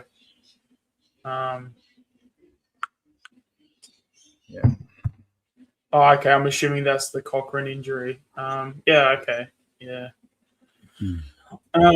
If it's like 2 months and stuff, because I'm pretty sure there's actually a cutoff where if you're out for a certain period of time, you can go on the long-term injury list. But the issue with that is if you take Cochrane, if you put Cochrane on the injury list, he then has to stay on the outer. So if you pick someone up, Cochrane can't come back. How are you, Andreas? Good, boys. How are you guys going? Good, man. Just watching the VFL. Boys are doing all right to be 10 points down. Seeing some of the young boys run around. Harry DiMattia, fucking hell, had a good first half. Everyone's written him off, mate. I announced him as my boy before this game, and he's so far he's doing all right. Yeah, I mean, first game back too from his back injury, so I mean, give him a couple of weeks to settle back in, so he can then throw his hand up for selection in the main squad, or at least emergency and stuff like that, and be thereabouts. But he just needs a couple of games to find his groove back. I'm liking Jacob Ryan. I am liking Jacob Ryan and his game. I think that's so far it's been pretty decent. I'm a little bit lost with TJ. I don't know how to read his play. Yeah, he's got like 9 disposals or whatever it is, but I'm just a little bit like decision making, mate. Yeah, like I get the small hand passes and the 1-2s and the receipts from a player marking it, running around getting the cheap disposal and stuff, but it's what he's doing with it. It's a bit wayward, you know what I mean? Yeah. A couple of his hand passes have gone to no man's land and almost resulted in them scoring goals. So I know it's just started now, and we'll keep it and we'll keep an eye on it. But that goal that got disallowed for that block on the line was just fucking disgraceful. I know. How was the non-call from Howes when he was taken out of the play? They've had 2 gimme umpire goals, and we've had 1 fuck up. He wasn't even facing the player though. Like he was facing the stand. You know, like he wasn't even like he didn't go from in front of him and push him out where you can. All right, fair enough. You know, you can paste an argument for it, but that was just clear fucking.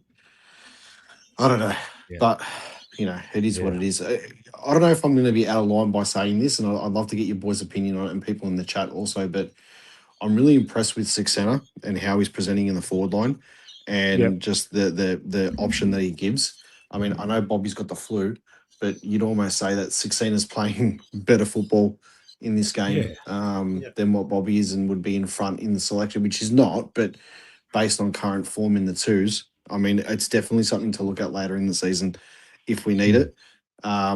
Swaddling looks really good. I'm very impressed with Swaddling. I've kept quiet on him a fair bit because I've got my eye on him, and I just wanted to see how he travels for, you know, the next few weeks and stuff. But he just seems to really be presenting well and just being a really good link in the chain moving forward. And I think that's really important. But yeah, otherwise, I think regardless of the score, and I know they're going for goal now, but like I'm impressed with the guys that are knocking on the door, if that makes sense. Will Parker, you want to see more from him, man. Yeah, I don't know. what the goal is there. I mean, for depth and stuff like that, he's good to have that option. But I feel like last year he showed a fair bit when he played. So it's a little bit like what's going on now sort of thing. But I don't know if he's mentally conceded that he's back in the pecking order and he's just a squad player at the moment. But, I mean, we've got a few of them, but we need them. You know what I mean? When people go down. Are you going to the game? You're going to the game tonight, Andreas? This is the one that I'm not going to. No? Oh. No, I'm not going to this one. It's just with the kids and stuff like that tonight. It just makes it a bit harder.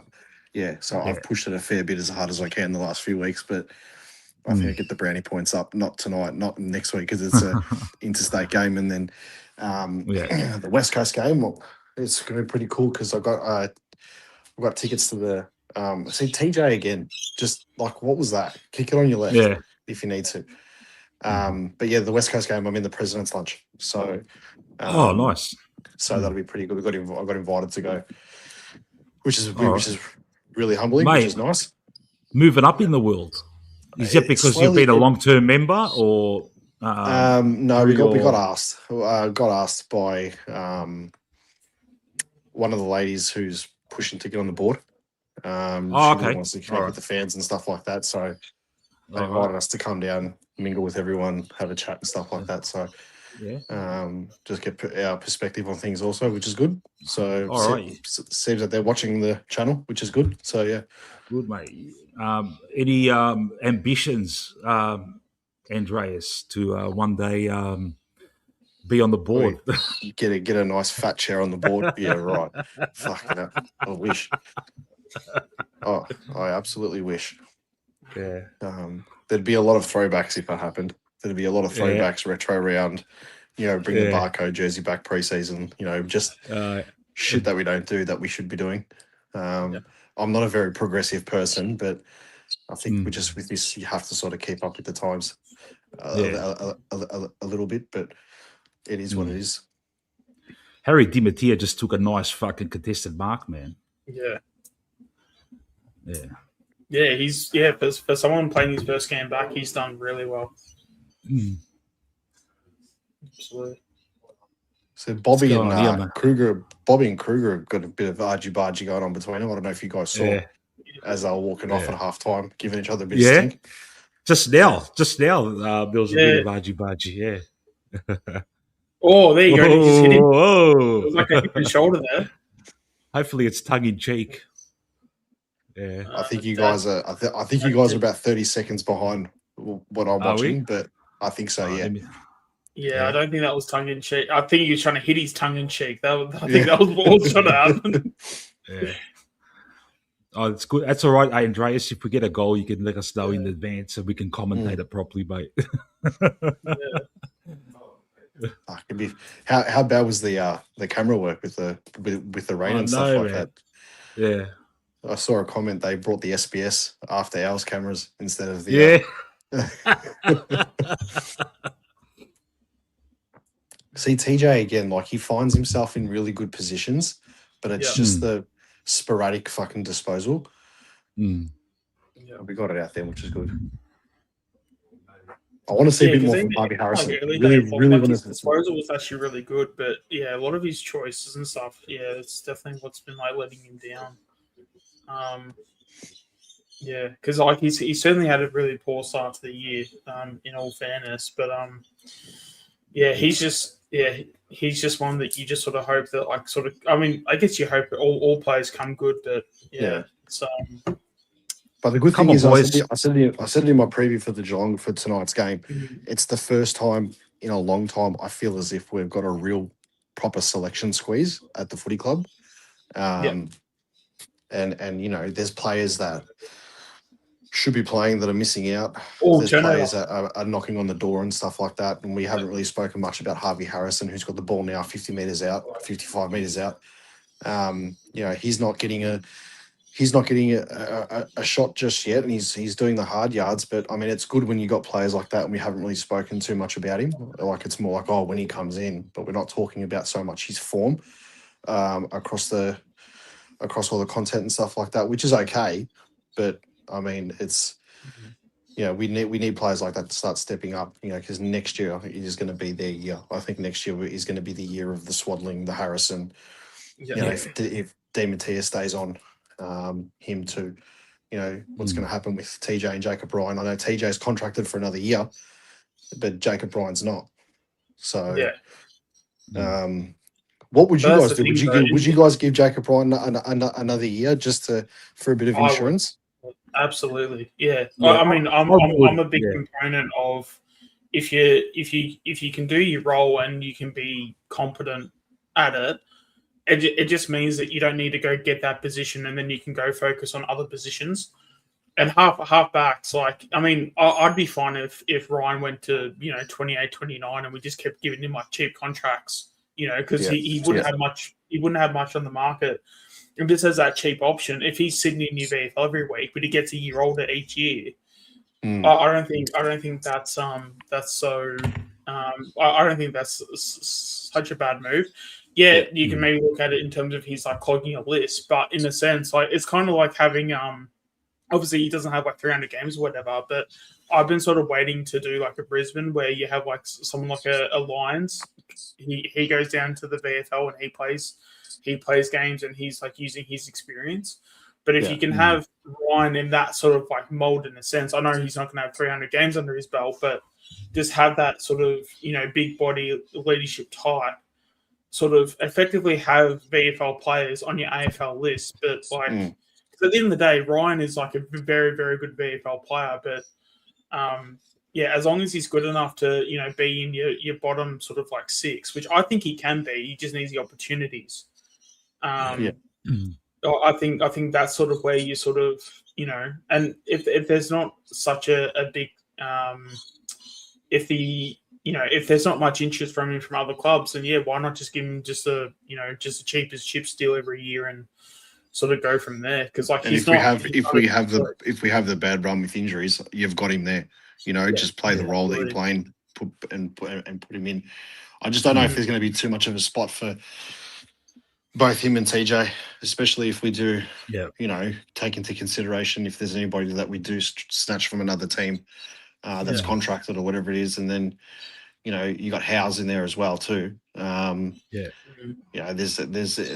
a tight squeeze for spots, which is really good. So TJ's just give it to Ryan, back to TJ, and then taking it out. 16 has got it. Hand passing it back over to TJ. This is where you got to worry about it. And he's get tackled high. That should be a free kick, but he got caught straight away. Yeah. So, I mean, it's holding the ball. Fucking. Yeah. It's just little things, man. Like, I know it's only the twos, but you got to get some good momentum. You got to get some good flow with these kids, like they've got to. And to be fair, Geelong's got a few decent AFL list of players that play. Like Neville should be back in the side pretty soon. Bobby Hill's back on the bench. I don't know about you boys. I know there's a desperate need to play him. I know he's a bit crook and stuff like that, but I don't see him playing in the seniors against Sydney. I see him playing in the twos and going with the group next week, which will be good for him regardless, to be with everyone, because I think they're all going up together. But I think the West Coast game is probably a better game if he plays all right in Sydney and plays okay, you're still getting the minutes under your belt regardless of your form, which is what they want. He's on the bench now. He doesn't look like comfortable. He's obviously crook, and you take that into consideration too. Like, he's a bit under the weather, which is fine. But I just think the West Coast game is a really good segue for him to play modified minutes on the ground against a lesser opposition, and he finds his feet, and then after that he can go, because who have we got after the West Coast? The Dogs, I think. So, I mean, that's perfect. I mean, because the Western Bulldogs are going to be a tough game, regardless of who they're missing or whatever. They were able to hold off pretty well last night too. So, Rantel's playing for Geelong. Rantel.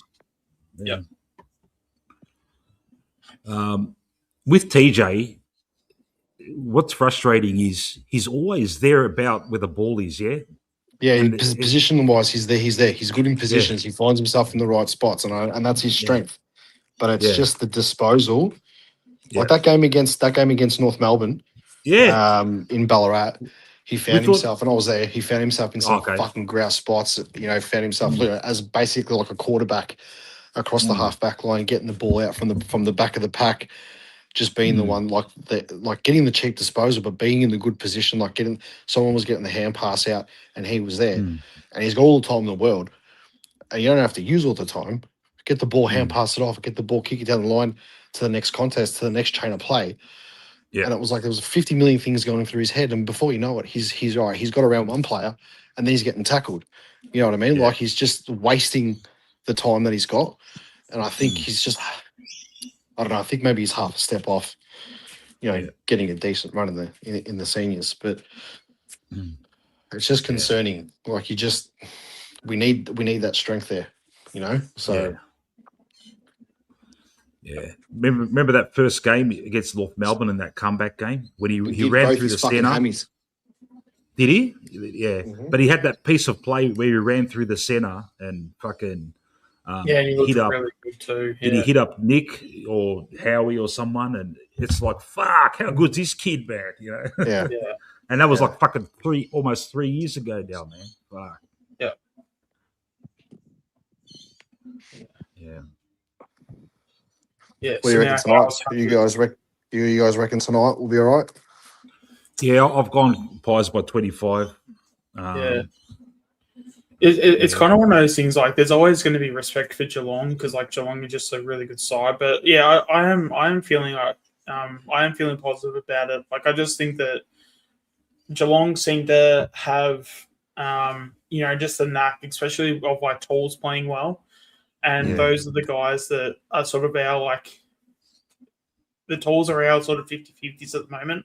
Like, we don't know if Steen's going to have a really good game. We don't know if Darcy Moore's going to have a really good game. I'm sure there's like some other Tools and maybe like mixed day and stuff. Geelong seem to let a lot of the opposition Tools play well. So if that's the case, then that to me is what's giving me confidence going into the game tonight. So I'm just sort of holding onto that hope. But again, Geelong's a great side, so it wouldn't shock me if we obviously lost because it's just such a good side. But you just it is a bit of a flip of the coin. But I just think if we play the way we played against Hawthorn for the majority of the game was actually quite good. We actually we play well against Hawthorn, and I'm sick and tired of hearing, oh, Hawthorn should have won. They won all these stats, blah blah blah. This is that. Well, the one stat they didn't win was how much time were they in front during the game? 98% of the game we're winning. We defended well around the ground, really well. But even to the point where I thought if in the third quarter last week, if Hawthorn had got 3 goals up, they ended up getting 7 points up, I think, at one stage. And even then, I still felt like with them coming, we weren't defeated. We were still controlling a fair bit of the game, even off the ball. They were just getting the centre clearances, which was shit for us. And they were scoring. But then once we hit the front again, we looked completely in control. And there's not enough credit given to us for last week's game yet. And it's not going to happen until if we get up against Geelong, then the people will start shutting up. But I just think that I reckon we're close to absolutely breaking this shit wide open. But we've just got to, really just put our foot down and focus on the defense, because our defense is almost our best offense, really. At the moment with the way our forward line's playing. So, Andreas, you're a big advocate of Darcy Moore on Jezza Cameron tonight, and I agree with you. But Billy Frampton did a job on him last year. Yes, but the point that I was trying to make in your stream the other night, and I understand all the different points of view, believe me, I totally understand it. But if Jeremy Cameron is to play high up, like how Kerno plays high up against us when he was playing for Carlton, and he was getting all these marks and possessions across the forward 50 towards the wing, Jeremy Cameron stays there and Darcy Moore's on him, he can take whatever marks he wants over there. I don't give a fuck, right? But if he drags himself to the goal square, you can't play Darcy Moore on him one-on-one if the ball's just getting popped up to his head. You can't. And I think that's where Frampton is the man for that job. But if it's high up, because if the ball does get turned over, Darcy Moore's really good at slingshotting the ball from a turnover. So if he's got clean possession of it. and he can really set us up like that. And I think that'll hurt Geelong. But it's where he goes. So knowing my luck saying all this, he'll play right in between both the fucking half forward line and the full forward line, and then you're gonna have to put Quainer on him or fucking even a Bruzzy. You know what I mean? But Bruzzy's got a fair job to do himself. Then worry about Cameron. But with that being said, I mean, we can nullify his impact tonight, and it doesn't matter who the fuck plays on him. The biggest key is just win the midfield battle. Win the ball around the stoppages, win the midfield battle. You know, we're going to lose centre clearances here and there, but just minimise it as much as possible. Get your hands on the ball first and just drive it out as quick as you possibly can. And that's how we're going to win tonight. Because I think in our defence against their forwards, all in all, is better. Our midfield battle against them is very even, but I think we've got the bit of the upper hand against them. Yep. It's just our forward line. You know, if our forward line plays well, and it's that defensive forward pressure, and we're lacking that this year. Like so many times the ball goes into the forward line, just comes back out. Yeah. If we can apply that defensive forward pressure tonight and really just choke them in defence without pushing up too high, I think, and we just create manic pressure, I think we'll be all right. So that's where the game's going to get won. Boys, I'm going to let you guys go and finish off the rest of the stream. No worries, man. As you leave, Saxena just took a great fucking mark with 2 people on him. I like this kid, man. Yeah.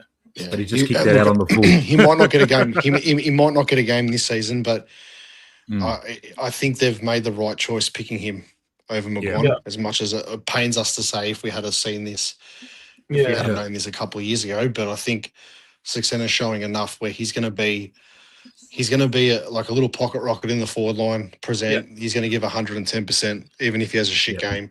He's not going to fucking throw the towel in and stuff and put his head down. He's very good. He's very committed, which I think is going to be good. But yeah, you guys finish off the stream. Enjoy the night tonight, and I'll speak to you guys soon. All right, then. All right. No worries, Andreas. Catch you later, bro. Nice. Cheers, boys. So Geelong have good, nice contested mark there by TJ, but Geelong have kicked away and gone to a 31-point lead here. Just showing their class.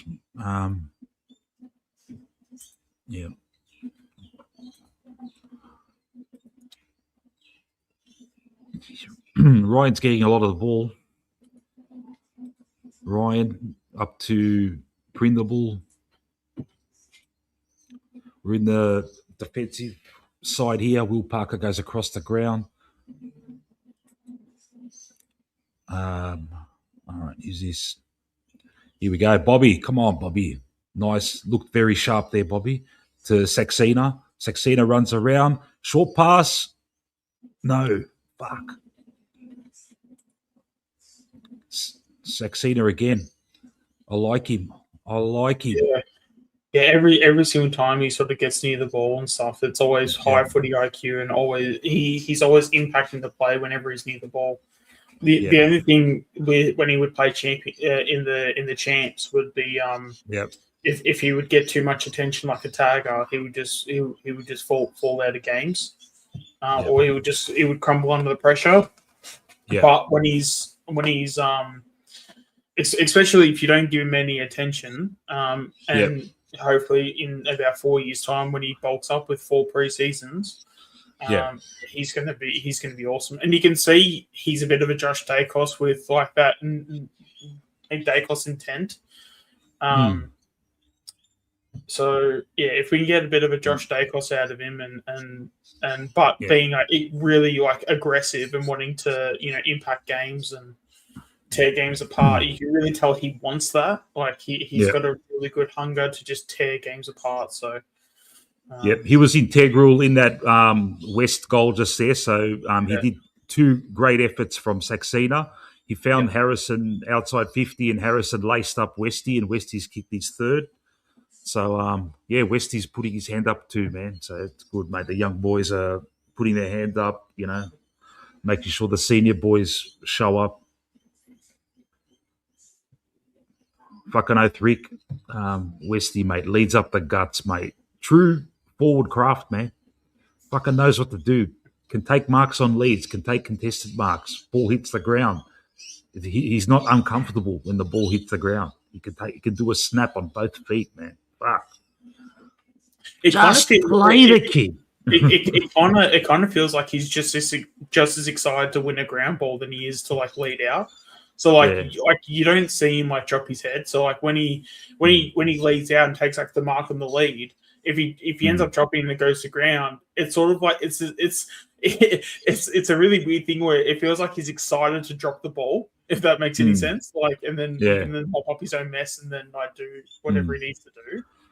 All right, TJ's taken 2 contested marks, but he just turned it over there. Fuck, man.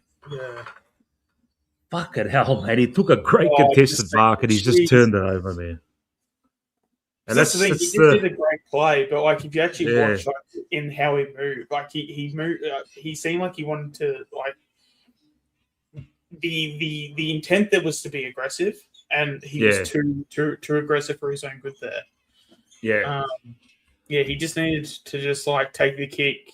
You know, it's sort of, I don't know if like maturity is the right word, but he just needs to, you know, even if he just takes the marks, all right, settle. It's in our back line. There's nothing super obvious at this point, so let's just like chill. Yeah. So, because if that was Ryan would have taken the mark. He would the whole hand thing of like, all right, let's just like relax. Let's all like, yeah.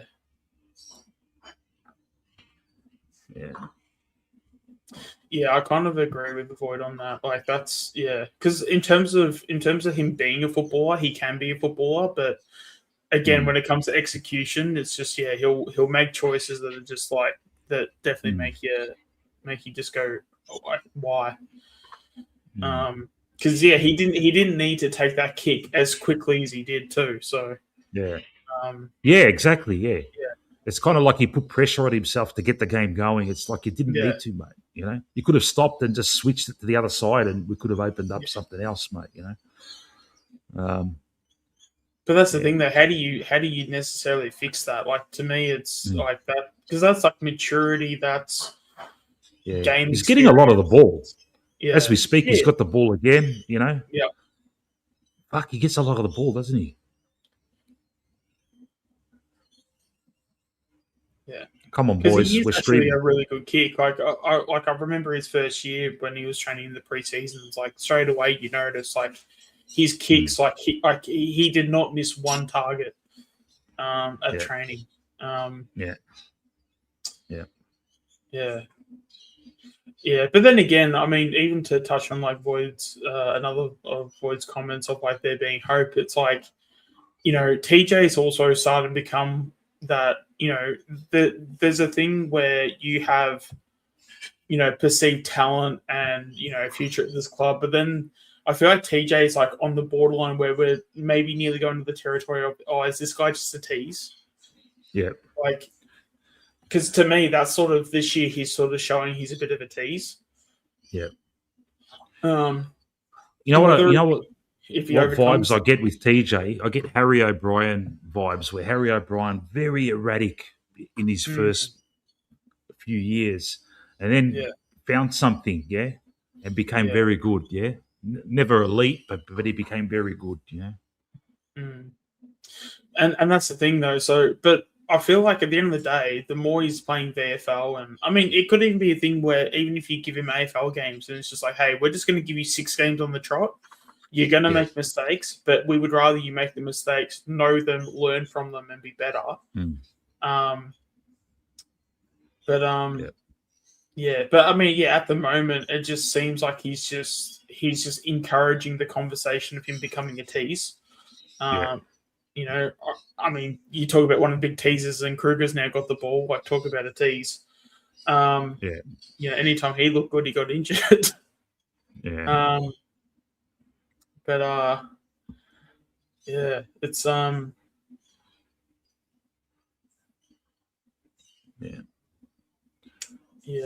because I mean, with like TJ, like even he's like, because I feel like his kicking's like pretty good. Like, so in terms of his skills, like he seems to have the skills, but But when it's yeah, and whether if that does take time, and and obviously these guys like during the week, like they learn so much throughout the game. They look at so much tape. If he's continuing to do that and wanting to like be better, like there is I feel like there is a universe, or there is a what's the word, like talking about like the Marvel thing, like the Marvel cinematic universe, how they talk about timelines and stuff. I feel like there is a timeline where TJ can be a good footballer, but there's still a lot of work to be done. Like there is a timeline where TJ becomes like 150 gamer. If he puts the work in and works on his craft. But yeah, it's Come on, Bobby. Has to be a goal. Come on, Bobby. Fuck, Bobby. Anyway, that looked good. Yeah. That was a good passage of play. That was really good. Ryan was involved. Dimatia was involved. But yeah, it's showing that our VFL is like sort of holding up now, where it's not like a waste of time to be like at the VFL now, or at least like from a player's like perspective. Yeah.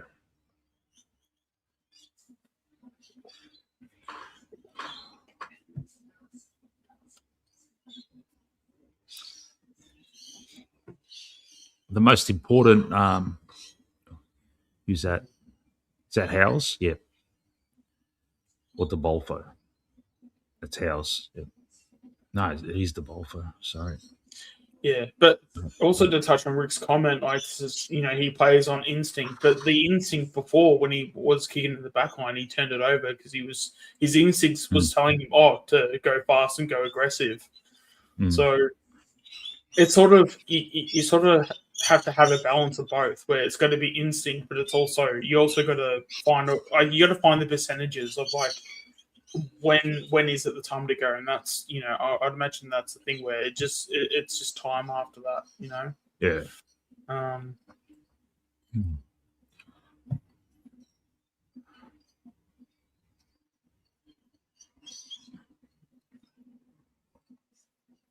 Yeah, absolutely, Boyd.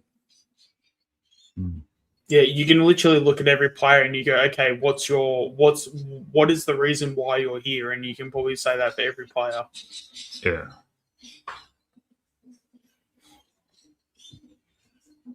And even if you have someone like a Forkhead that maybe doesn't get picked up in the mid-season draft, but he's there because he's talented enough to maybe potentially be picked up in the mid-season draft. So, there's like things like that.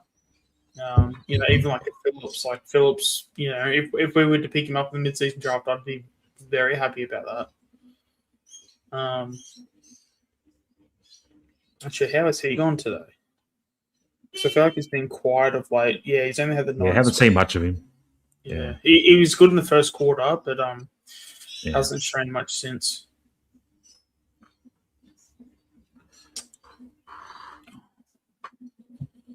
One positive for today.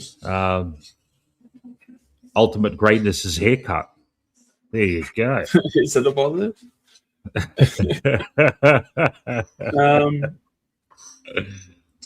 Yeah. Well, yeah, I mean, at the end of the day, we do have Ryan. Brian's got 21 disposals at 90% efficiency. Especially, I mean, even if you take out the fact that it's Harry's first game, Harry's been very impressive. Yeah. He's gone at 65% efficiency, which, personally, I would want it a bit higher for me personally. But, given that it's like your first game and stuff, like he's certainly ticked the boxes.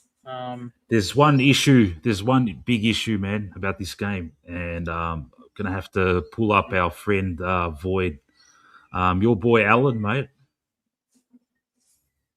Where is he, mate? I like him as well, he's man. He's actually leading the disposals. He's got 24 disposals. Yeah. It's all right. So it's 3/4 time now. Yeah. Only thing is, his efficiency 54%. So efficiency hasn't been great. Yeah. Fucking hell, that's surprising, man. He's one of those accumulators that you don't notice that they get the ball a lot, Yeah. I wouldn't be surprised if Allen has a really big fourth quarter though. I would. Yeah. He's got 24 right now. I reckon I wouldn't be surprised if he finishes with 34 disposals. I would like us in this last quarter, like, all right, just go full guns blazing and see how the boys look when they're free flowing, and just do it, man. Risk losing by 50, 60 points. Just, go for it, mate, Yeah. Yeah, he's had 12 kicks and 12 handballs. So, wow. Normally his game is more handball first. So, yeah, I wonder if that's also taken, if that's playing a factor. Because if you can handball it to a target, that's a lot easier. So, if you're on the outside and you're handballing it more than you're kicking, well, yeah, obviously your efficiency is going to be higher than most. But the fact that he's had a equal amount of kicks and handballs, I wonder if that's, he's maybe had to take on a few kicks that were a bit more difficult than he's taken in the past. Harvey Harrison's only had 9 posies. Fuck. Yeah, Harrison had 6 at half time, so he only had 3 disposals that quarter. Yeah.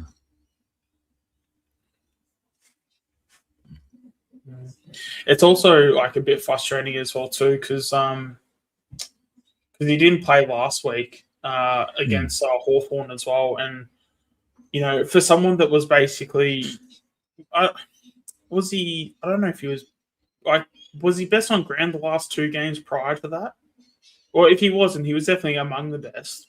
Yeah. And I think the fact that he didn't play the Box Hill game, I think match fitness comes into it. If you're missing games like that, and I think someone said he had a corky or something, that I think that's why he missed. Yeah. So if that's true, then obviously that would make sense. Yeah. I would actually. I reckon I would actually agree with Stu with there, where I reckon Ryan has been our best player. Especially just someone just down back. Also, as well, I mean, it seemed a bit dry that quarter, but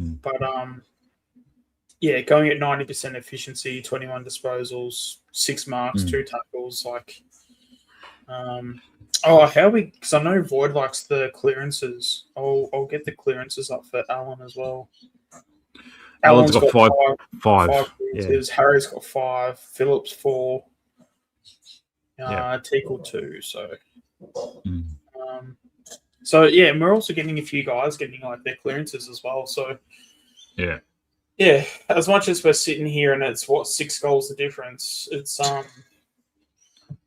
there's also a lot of positives to take out of it, to be honest. Yeah. What the fuck's going on with Bobby there, mate? He's getting hypnotised. I've just seen it now.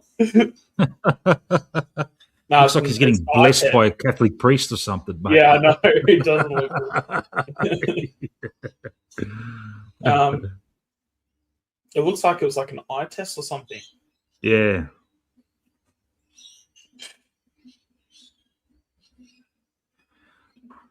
Why would you need an eye test for having the flu? Do you get blurred vision? Maybe, yeah. If you have the flu, okay.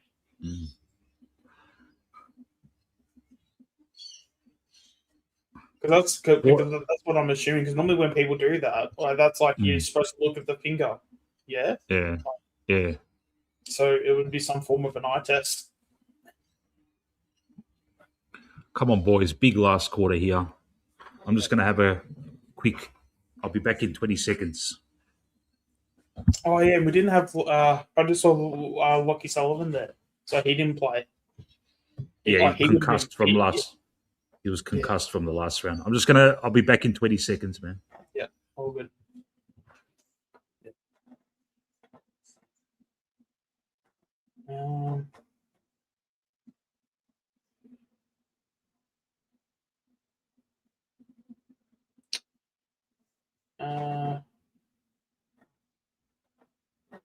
Yeah, Boyd, I reckon I wouldn't be surprised if Allen has a huge fourth quarter. I'm really starting to get the vibe that, he's going to have a big one. So if he does, then, you might be spot on with that. Oh yeah, Brady. Jesus, I completely forgot about that. Yeah, and because it's also been a wet game, yeah, he would have got in and under for sure. Is Brady injured? Do we know that for sure? Because he wouldn't be not picked through well, he's captain. He has to play, so he must be injured then.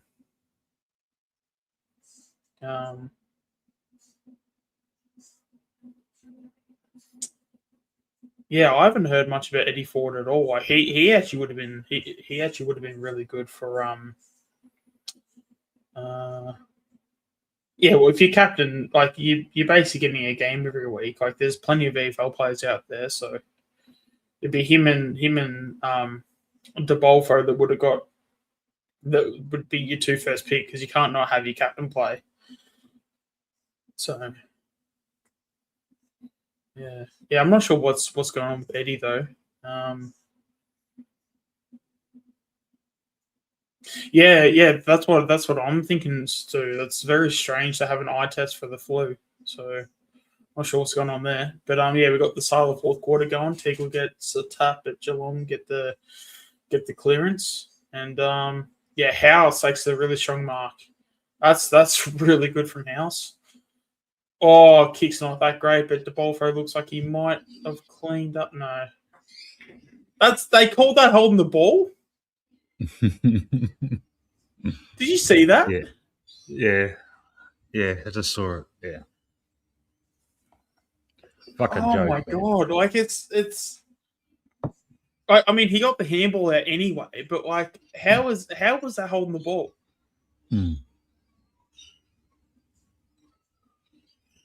Oh, because he took the tackler on, maybe because he dodged the See first now. guy. Oh, they didn't show it.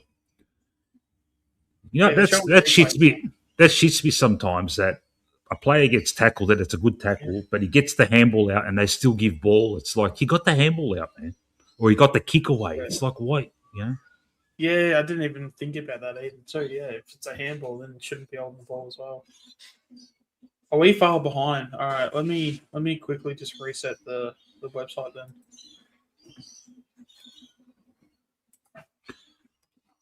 Yeah. We're watching it on the. Fuck! They got another goal. No. They did. Fuck me.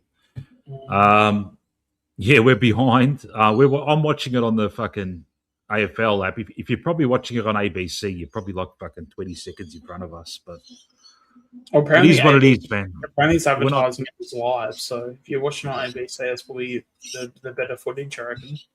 Yeah. Look, man, we're not going to try and synchronize it perfectly, man. It is what it is, mate.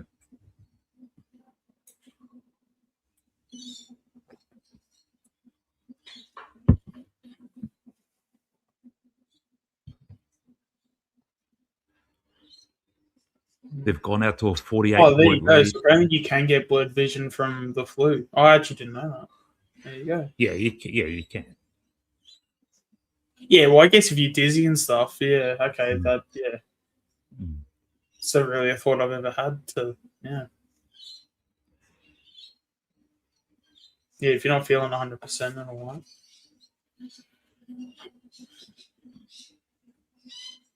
They're probably unbeaten, this Geelong team. I think so, yeah. Yeah.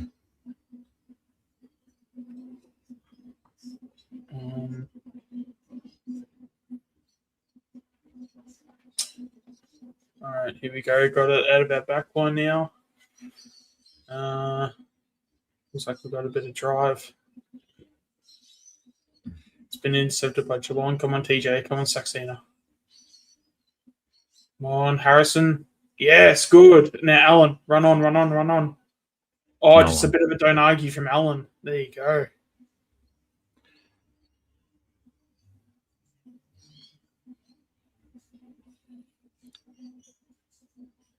Oh, apparently Boyd reckons Geelong's percentage is like a ton as well. Yeah, 150. Must have like smashed some teams. Either that or they had some easy opponents.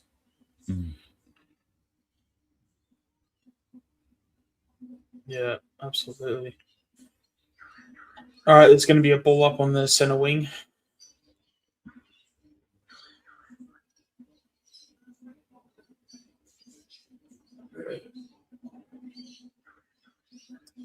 All right, it's throw in.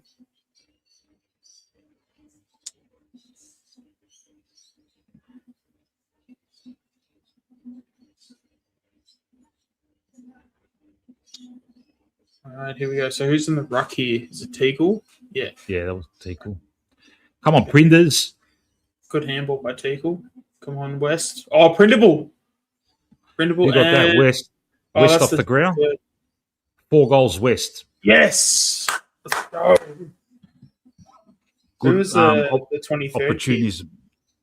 Marks. There we go. Marks had a really good play there.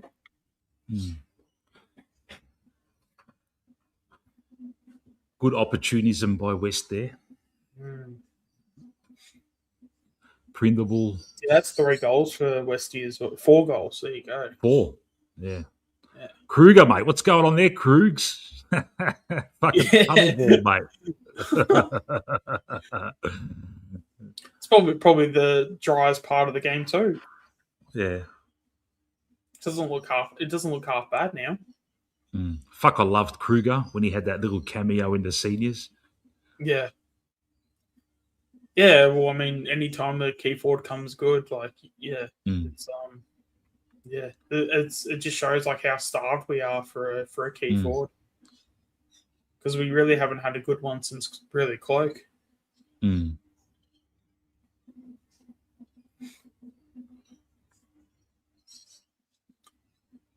All right, Geelong with the centre clearance. TJ, or actually mopped that up very well. Actually, I'll give him credit for that. Harry kicks it from half back, finds a target in the centre. All right, now we're getting a bit of a run. Swaddling. Was that dashes Swaddling? Yeah, it's through the middle. Kicks inside forward 50. Come on, is that West? Oh.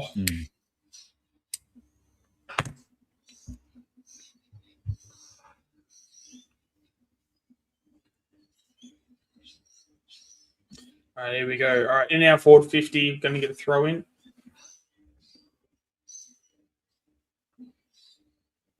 Free kick to us. Yep. McCarthy. Is that McCarthy? Teagle. No. 50. Teagle. Yeah. Haven't seen McCarthy at all. I've seen him a couple of times, but he's done fuck all. Work in progress. Yeah. McCarthy's like he's basically, because he doesn't have the frame. Like, I wouldn't be expecting anything from him for a good, 3-4 years. The umbrellas are out at Vic Park. Teagle puts it through, and the comeback is on. God, it's a straight kick.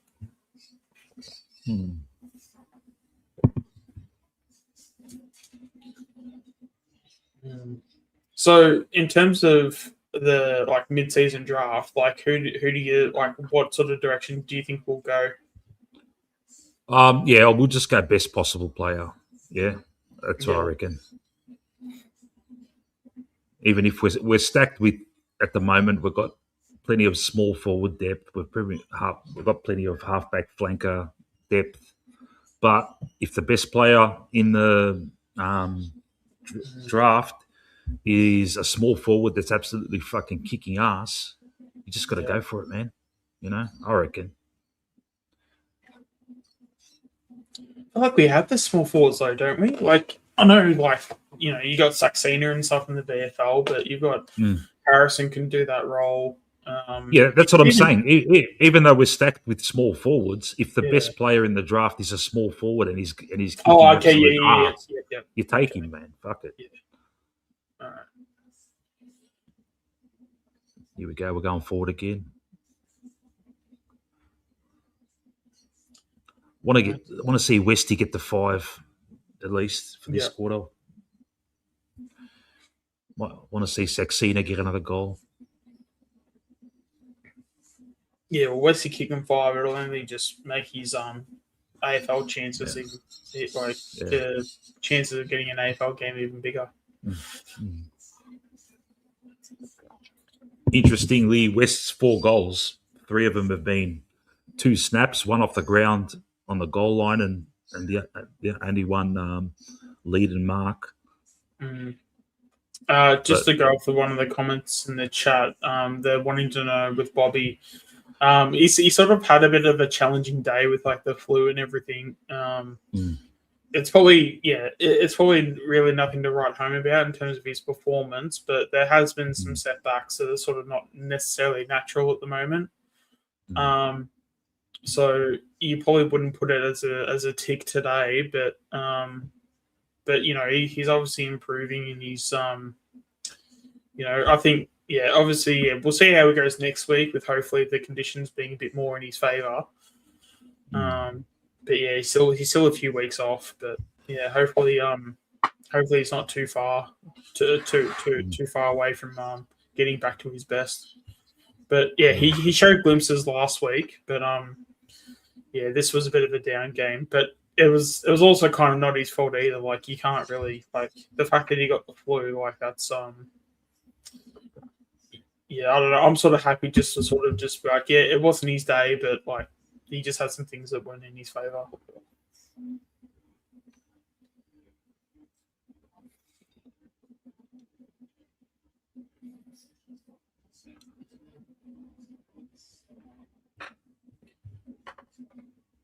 All right, here we go. Got in our back line as we get a throw in.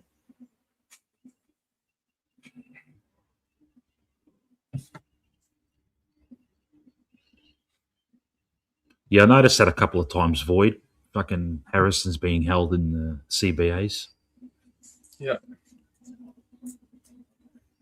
It's kind of funny how, like, we're playing in Victoria Park, but the umpires have been so in Geelong's favour. Like, you would have thought it would have been the opposite, right? Yeah.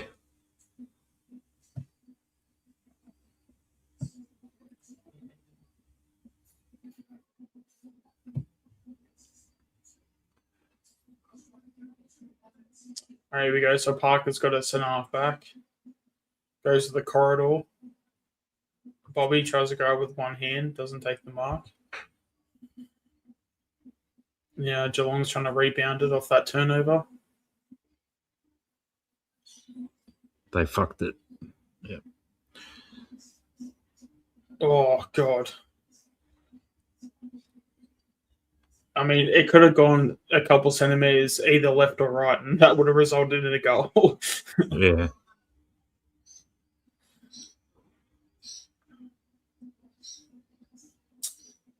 Okay, all right. So apparently, Geelong's getting some favouritism all around.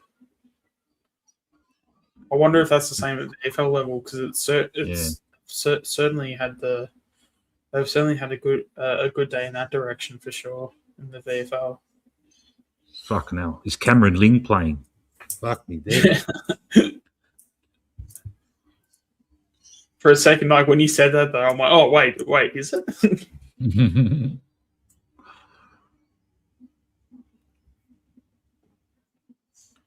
And then I had to realise that Cameron Ling retired like 15 years ago. Yeah.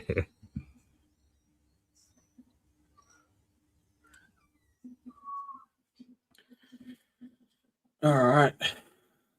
Another shot on goal for Geelong.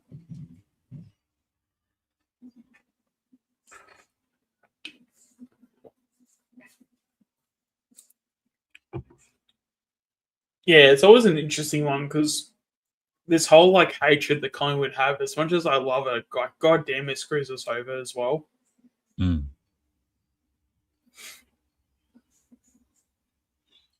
Because there's just something about being at a club that's like so good that it's like, well, we don't need more people to make it better. Like, it already is good, if that makes any sense. Like, yeah.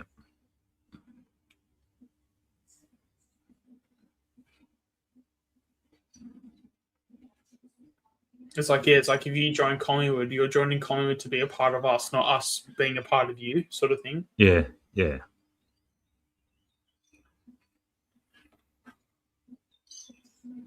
And people can take that as arrogance or whatever, but it's like, at the end of the day, we're just here vibing. You can either join us and join in on the party, or you can not and just do something else. Okay, let's get something good here. All right, come on. Here we go. Come on, Westy. Go number 5. Come on, Parker. Yeah, and then to West. There we go.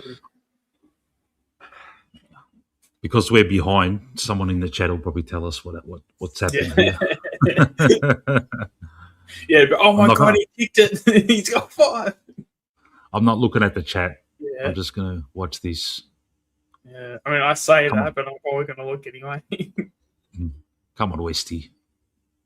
Come on. Looks good. Off the boot. I was about to say umpire doesn't move. Yeah. Oh, he missed. Oh, Yeah. no. Yeah. Oh. Damn. But how good is it to have a key forward that just goes back and he's just ready to back himself in? Mm. Yeah. Oh, there you go. There's Kruger again. Mm. Well, he's kicked 4 goals and he's been playing on Kruger the whole game. And I'm not saying Kruger's like the fucking best fullback in the world. I was about to say, how do you rate a football game against Kruger, though? Yeah. Parker just gave away a free. Oh,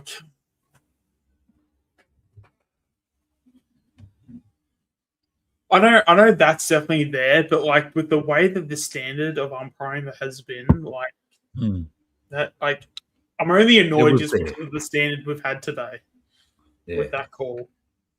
Because that is basically, in fact, actually, I reckon the Howes one was worse.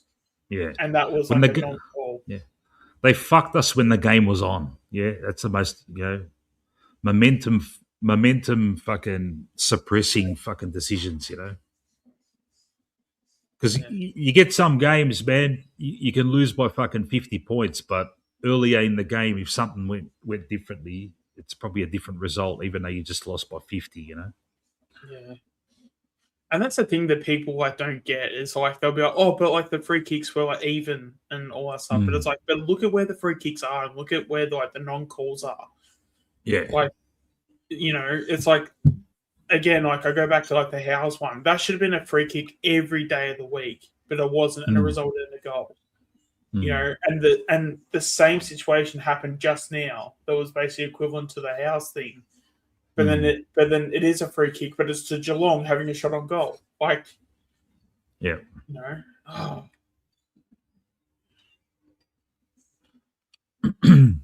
but like the free kick count was even. So like how can we argue about the umpires? Like, come on.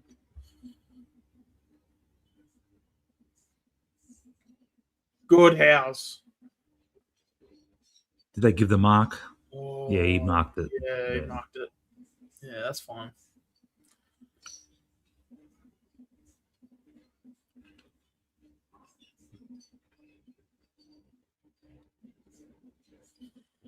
Yeah, I actually would agree with that, Void. He's I mean, it comes with the frame and how he's so big in terms of his frame and stuff. So he's got a lot of strength behind him.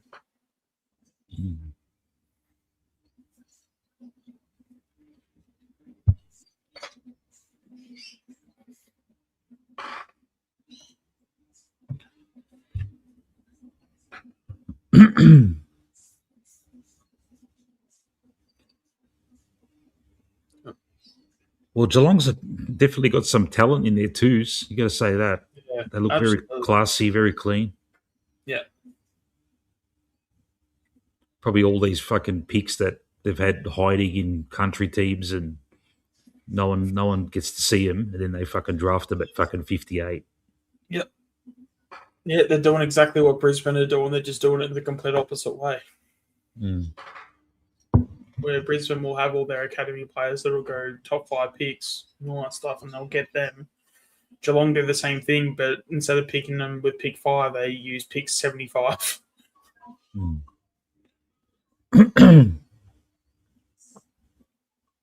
What was that? Touched off the boot.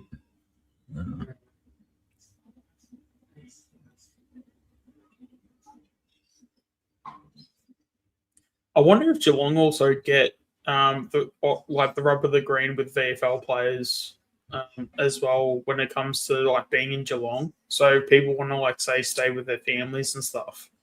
Yeah. Would they get a good group where it's if you live in Geelong, you just go play for the VFL side in Geelong? Yeah. Because if you're also a VFL player, like you're not going to get paid that much. So to go and play for another Victorian club or whatever, and to make all that travel, unless if you're getting paid like okay money, which VFL it's compared to anywhere else, like VFL's money, like the money that you get in the VFL isn't actually that much. Yeah. So I wonder if like that's an advantage of the Geelong take as well, because you've got all the good footballers in Geelong. I don't know. I'd be curious on that. It's a destination club for country boys that don't like the big city, because Geelong's not that big. Yeah. You go for a 10-minute drive, you're already driving past farms, mate. Yeah. Probably your farm if you're a Geelong player. Well, is Geelong really the only countries? So outside of Geelong, who's the other countryside? Do we have other countrysides? Because everyone else seems to be more in the city. Yeah.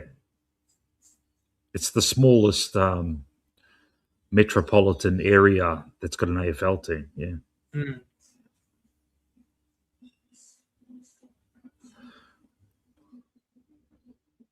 And especially if you've got like your own like Geelong Falcons and stuff, like they've basically got like an exclusive sort of club to just like pick talent from as well. So even if a draftee doesn't get drafted to like Geelong from Geelong Falcons, they can just go straight to Geelong Falcons. Go, hey, why don't you just come play over here in our VFL squad? It's smart, like it's good on them, but yeah. I'll tell you what, Noah House for a 20-year-old, it takes very comfortable contested intercept marks, man. It's actually crazy to think that he's 20 though. Like, I always thought he was older because he was a mid-season drafty. Yeah. If you'd asked me how old he was before this stream, I would have said like 23, 24. It just shows like how much he is like physically developed. Thanks for joining us, Only Carlton. I'll tell you what, mate, you gave Brisbane a scare last night. Wasn't expecting that.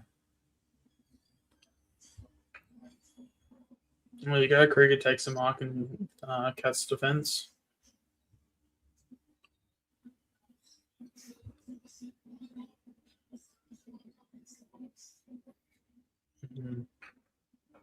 Is it always annoying when you see someone like Kruger play well for Geelong as well? It's just like, why couldn't you he did play well when he wasn't injured and stuff, but he can't mark over his head. His shoulders are cooked, mate. It's always with him. It's fucking chest mark. He tries to He was found wanting, like in pack situations. He couldn't raise his arms properly or something. Yeah, from what I recall. Yeah, I still, because I reckon, and I do believe this, that if Kruger wasn't to have any injuries, I reckon he would have been a good AFL player. Yeah, he's got the fucking what do you call it? The endeavor, whatever you call it. The real intent. Yeah, he was such a cult figure too. Yeah. That game against fucking Melbourne, mate. We were kicked about 4 goals or something. Yeah, he did have some good games. Like there was a Brisbane game, I think he kicked 3 or something, like from memory. Mello's probably right here, man. Kruger was probably a defender the whole time. Yeah, we did play him in the defense in VFL. It might have been his last year, but we did try it. I'm pretty sure. But yeah, but we wouldn't have given him a good sample size. Like it wasn't like he had a year as being a defender, unless it was that. I don't know. That last year he did move there, but I don't know if it was like the whole year or half a year or the whole season, half a season. Yeah, he was an underdog, and he just gave everything. He would sacrifice his arm just to get a Collingwood win, and you do that with any club, and the fans will love you. Sort of thing. Yeah, he's just one of those players. He always got a run on, and then got fucking injured, mate. Yeah. Yeah, I was about to say, like with the umpiring today, you're not getting away with that push in the back. Yeah. I reckon if a Geelong player did it though, it might have been a non-call, but that's when you know that the game's going well, is when you're talking like that. Almost another intercept for Noah Howes. Yeah. Remember, all of us were saying it. Play fucking Howes as a key defender from the fucking Pracky games pre-season, man. And it wasn't done until fucking the last 3 weeks. Yep. Come on, Prindable, show us what you got. Pick it up, man. Fucking hell. Oh, I just seen it now. Yeah, that actually wasn't printable, to be fair. It was 2 Rangers running together. Yeah, it was. It was Marks or something. Yeah. Yeah.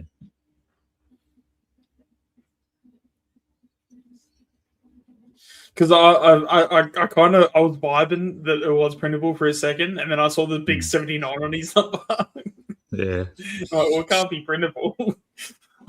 That's got to be a free mate for Luke Hood. Is it 30? No? Huge.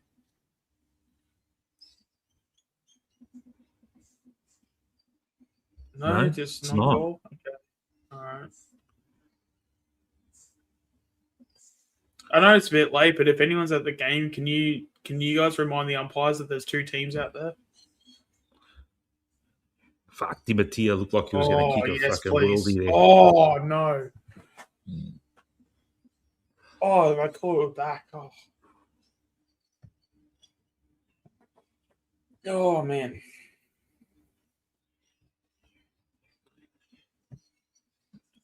Marcus Herbert, Milkshakes has picked him out. He's going in. Yeah, that's the. I don't know who reported it, but apparently that's the player that we're looking at in the mid-season draft, because apparently he's at Geelong, so O'Brien must know all about him. Yeah, he was getting interviewed before the game, and I'm thinking he must be good if they're interviewing him. Yeah. Come on, Alan. Oh, Saxena.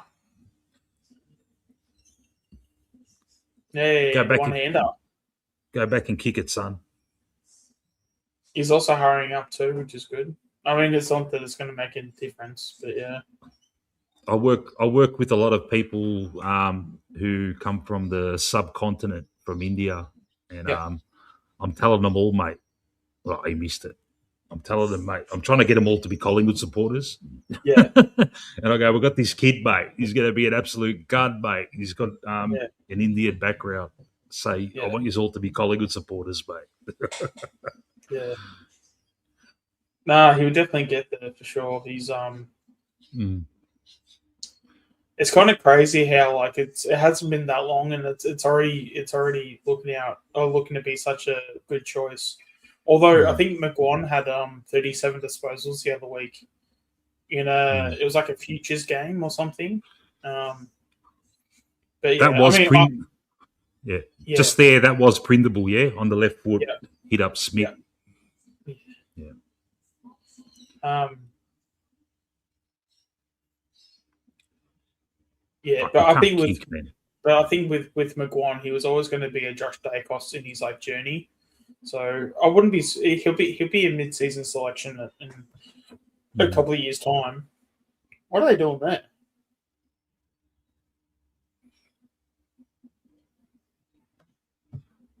Oh, is this Swaddling? Is this Swaddling having a shot on goal? Oh, that's why they were running to the boundary. Oh, centered it.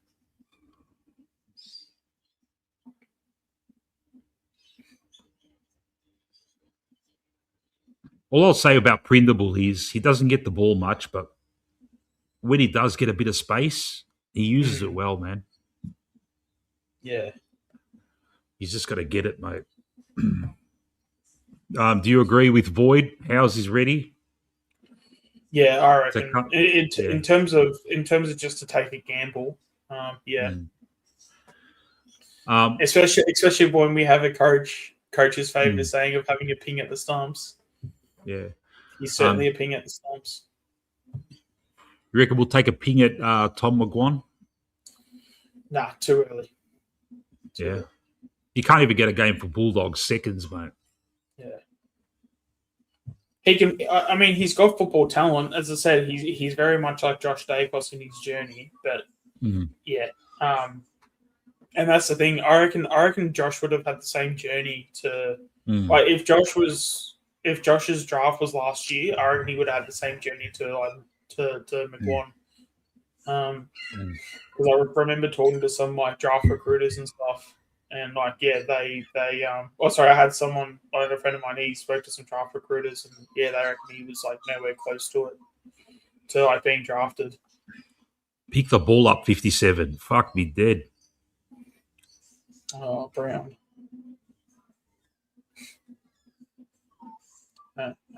Good tackle, whoever that was.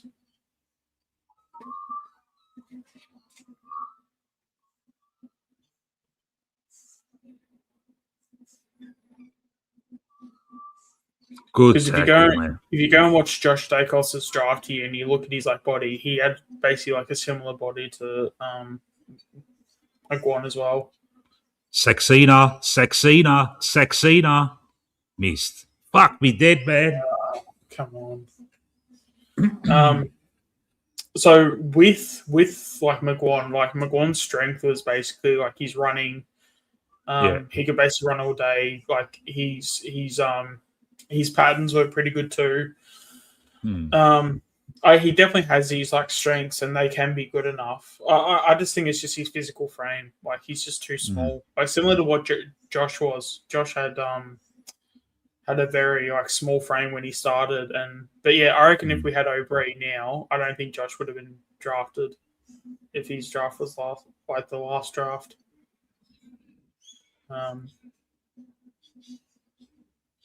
Is it game over? Yeah, looks it. Yeah, that's it. There you go. Oh well, some positives, man. Harry DiMattia, Charlie West, Saxena looked lively. Ed Allen got a lot of the ball. 31 posies by Ed Allen. Yep. Swaddling 28. Ryan 23. DiMattia 21. Thought he would have had more. There you go. 4 goals for Charlie West. Yeah. Yeah. He's one of those players, Swaddling, man. It's like you don't see him much, but he racks up the posies. Yeah. Ryan had a bit of a quiet quarter in the fourth quarter. I wonder, because I didn't see much in that fourth. I wonder if they are sort of like keeping him. Oh no, there he is, right there. Okay, so he must have played. He just didn't get the ball. Because I was about to say, maybe it could be like a holdover for next week. Yeah. But I just saw him just then, so yeah, that's obviously not true. Yeah. I mean, TJ had 20 disposals. He did go up 50% though, so that's not great. Noah House is another positive. House for sure. Yeah. 6 marks. Bobby Hill was crook, so he can't take much out of that. We were hoping the Sydney game next week. Doesn't look like that's happening now. Probably going to be the West Coast game. If he does have he'll need a 4-quarter game, another reserves game next week. I reckon with Bobby, he's about a month away. I think it's a bit longer than most people think. Yeah, because especially with because it's kind of like as if he's effectively starting from square one, pretty much. Like not more from a form perspective than anything else. Because even we saw Harrison. Like Harrison missed 1 game in the VFL due to having a corky. He had 8 disposals or something. 12 disposals at 75% efficiency and a goal. And he was basically playing in the midfield all game. So or on the wing I think. So there's there are some positives, but at the end of the day, it was a bit of a tough day. Yeah. But I can't believe Ryan Myers can't get a game for seniors, huh? Thought he was good. anyway. Yeah. Obviously falling out of favour, maybe. I mean, if he was to go to another club, it won't be us. I don't know if he's a Victorian or not, but yeah. Obviously, if there is a chance to get him, I mean, I wouldn't hesitate. But he's been injured.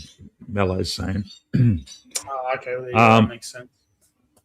I did say we're going to open up the lines, but I reckon I need a couple of hours of personal time, man, before heading off to the footy, man.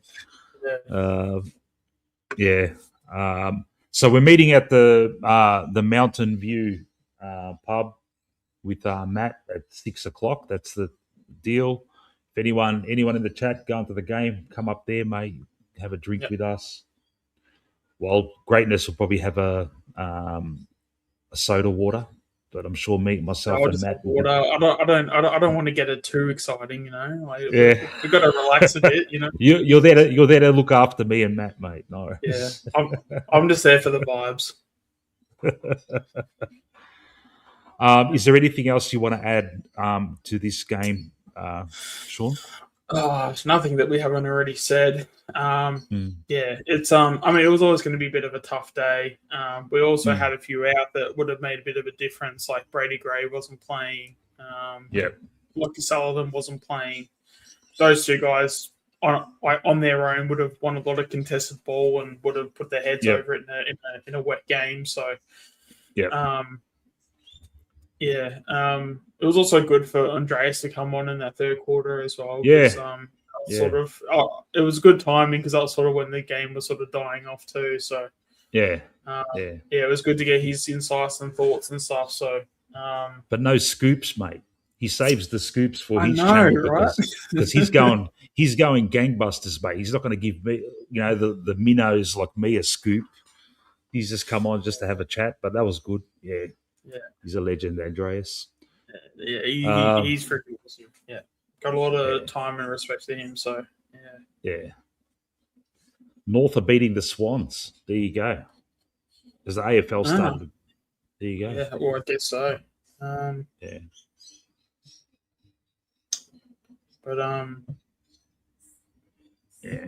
North are up by a goal. Third quarter with 15 to go. So the Bulldogs got a 2-point win last night against fucking Porter. There you go. Fucking, it was very surprising. Carlton got within 11 against fucking Brisbane, but Brisbane probably were just fucking taking that as a training drill, mate. There's no way they went fucking 100% Brisbane, mate. No. They canted. I didn't watch the game, but Well, that's the thing. When it comes to AFL, like that's why I keep saying that this season ends up being a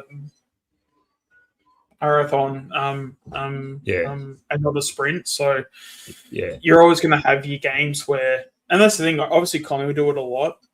Obviously, I don't want to be doing it too much, just because as a fan, like I want to get excited. Most weeks, like, because it's fine to get a win, but God, if you're having to have heart attacks like every second or third week, like it's sort of we just have a win where I know we bet Essendon by 70 points or whatever it was. But can we just play a team and a team that's not Essendon as well too? Like, just I mean, it'd be great to just like play Geelong and smack them by 10 goals, but but at the end of the day, it's like we're just going to get the 3 to 4 goal win. We're going to move on. We take the 4 points and stuff, which. Like that is what you need. But I keep saying this, Collingwood play to what you need, not necessarily to what you want. What you want is like a good 10-goal win, because we just haven't really had much of those, especially against good opposition. But what you need is a win. 2-3 goals just for a little bit of breathing space and a little bit of room. And outside of that, like you don't need anything more than that. Which it's annoying to say that, but at the same time, like it's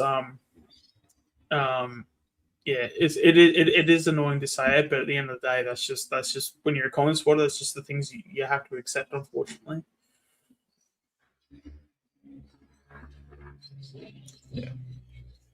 I was going to say, forgot.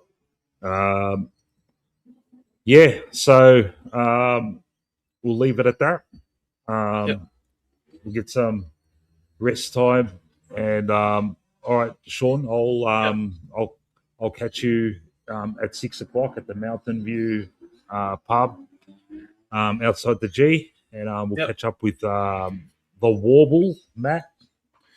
And hopefully the Pies get up, and I'll be doing the stream. Oh yeah, I remembered what I was going to say. Last, I got a bugbear with Anthony from Pies Footy on his stream last night. He's like, "Oh, it's getting a bit boring watching the doom and gloom at Carlton." No, Anthony, let it continue for eternity, man. I will never get bored of what I would never hope Carlton win, mate. That man, he's showing his age there, Anthony, mate. Yeah. He doesn't have the mental scars, mate, from watching Carlton up and about, because when they get up and about, they are insufferable, mate. So, yeah. All right. Everybody in the chat, catch us later. Thank you for joining us. It's been a pleasure bringing this to you. And the legend, Ultimate Greatness, and myself, we'll do these as often as we can. And, let's hope for a win tonight. I'll be on tonight after the game, after Anthony's post-game. I'll jump on and we'll go out into the early hours. And, we'll take it from there. All right, Sean, I'll see you soon, buddy. All right, see ya. See you, chat. See you, Voidoid, Stephanos, Milkshakes, Rick, MD, all the guys. Catch us tonight. Go Pies. Colour Pies.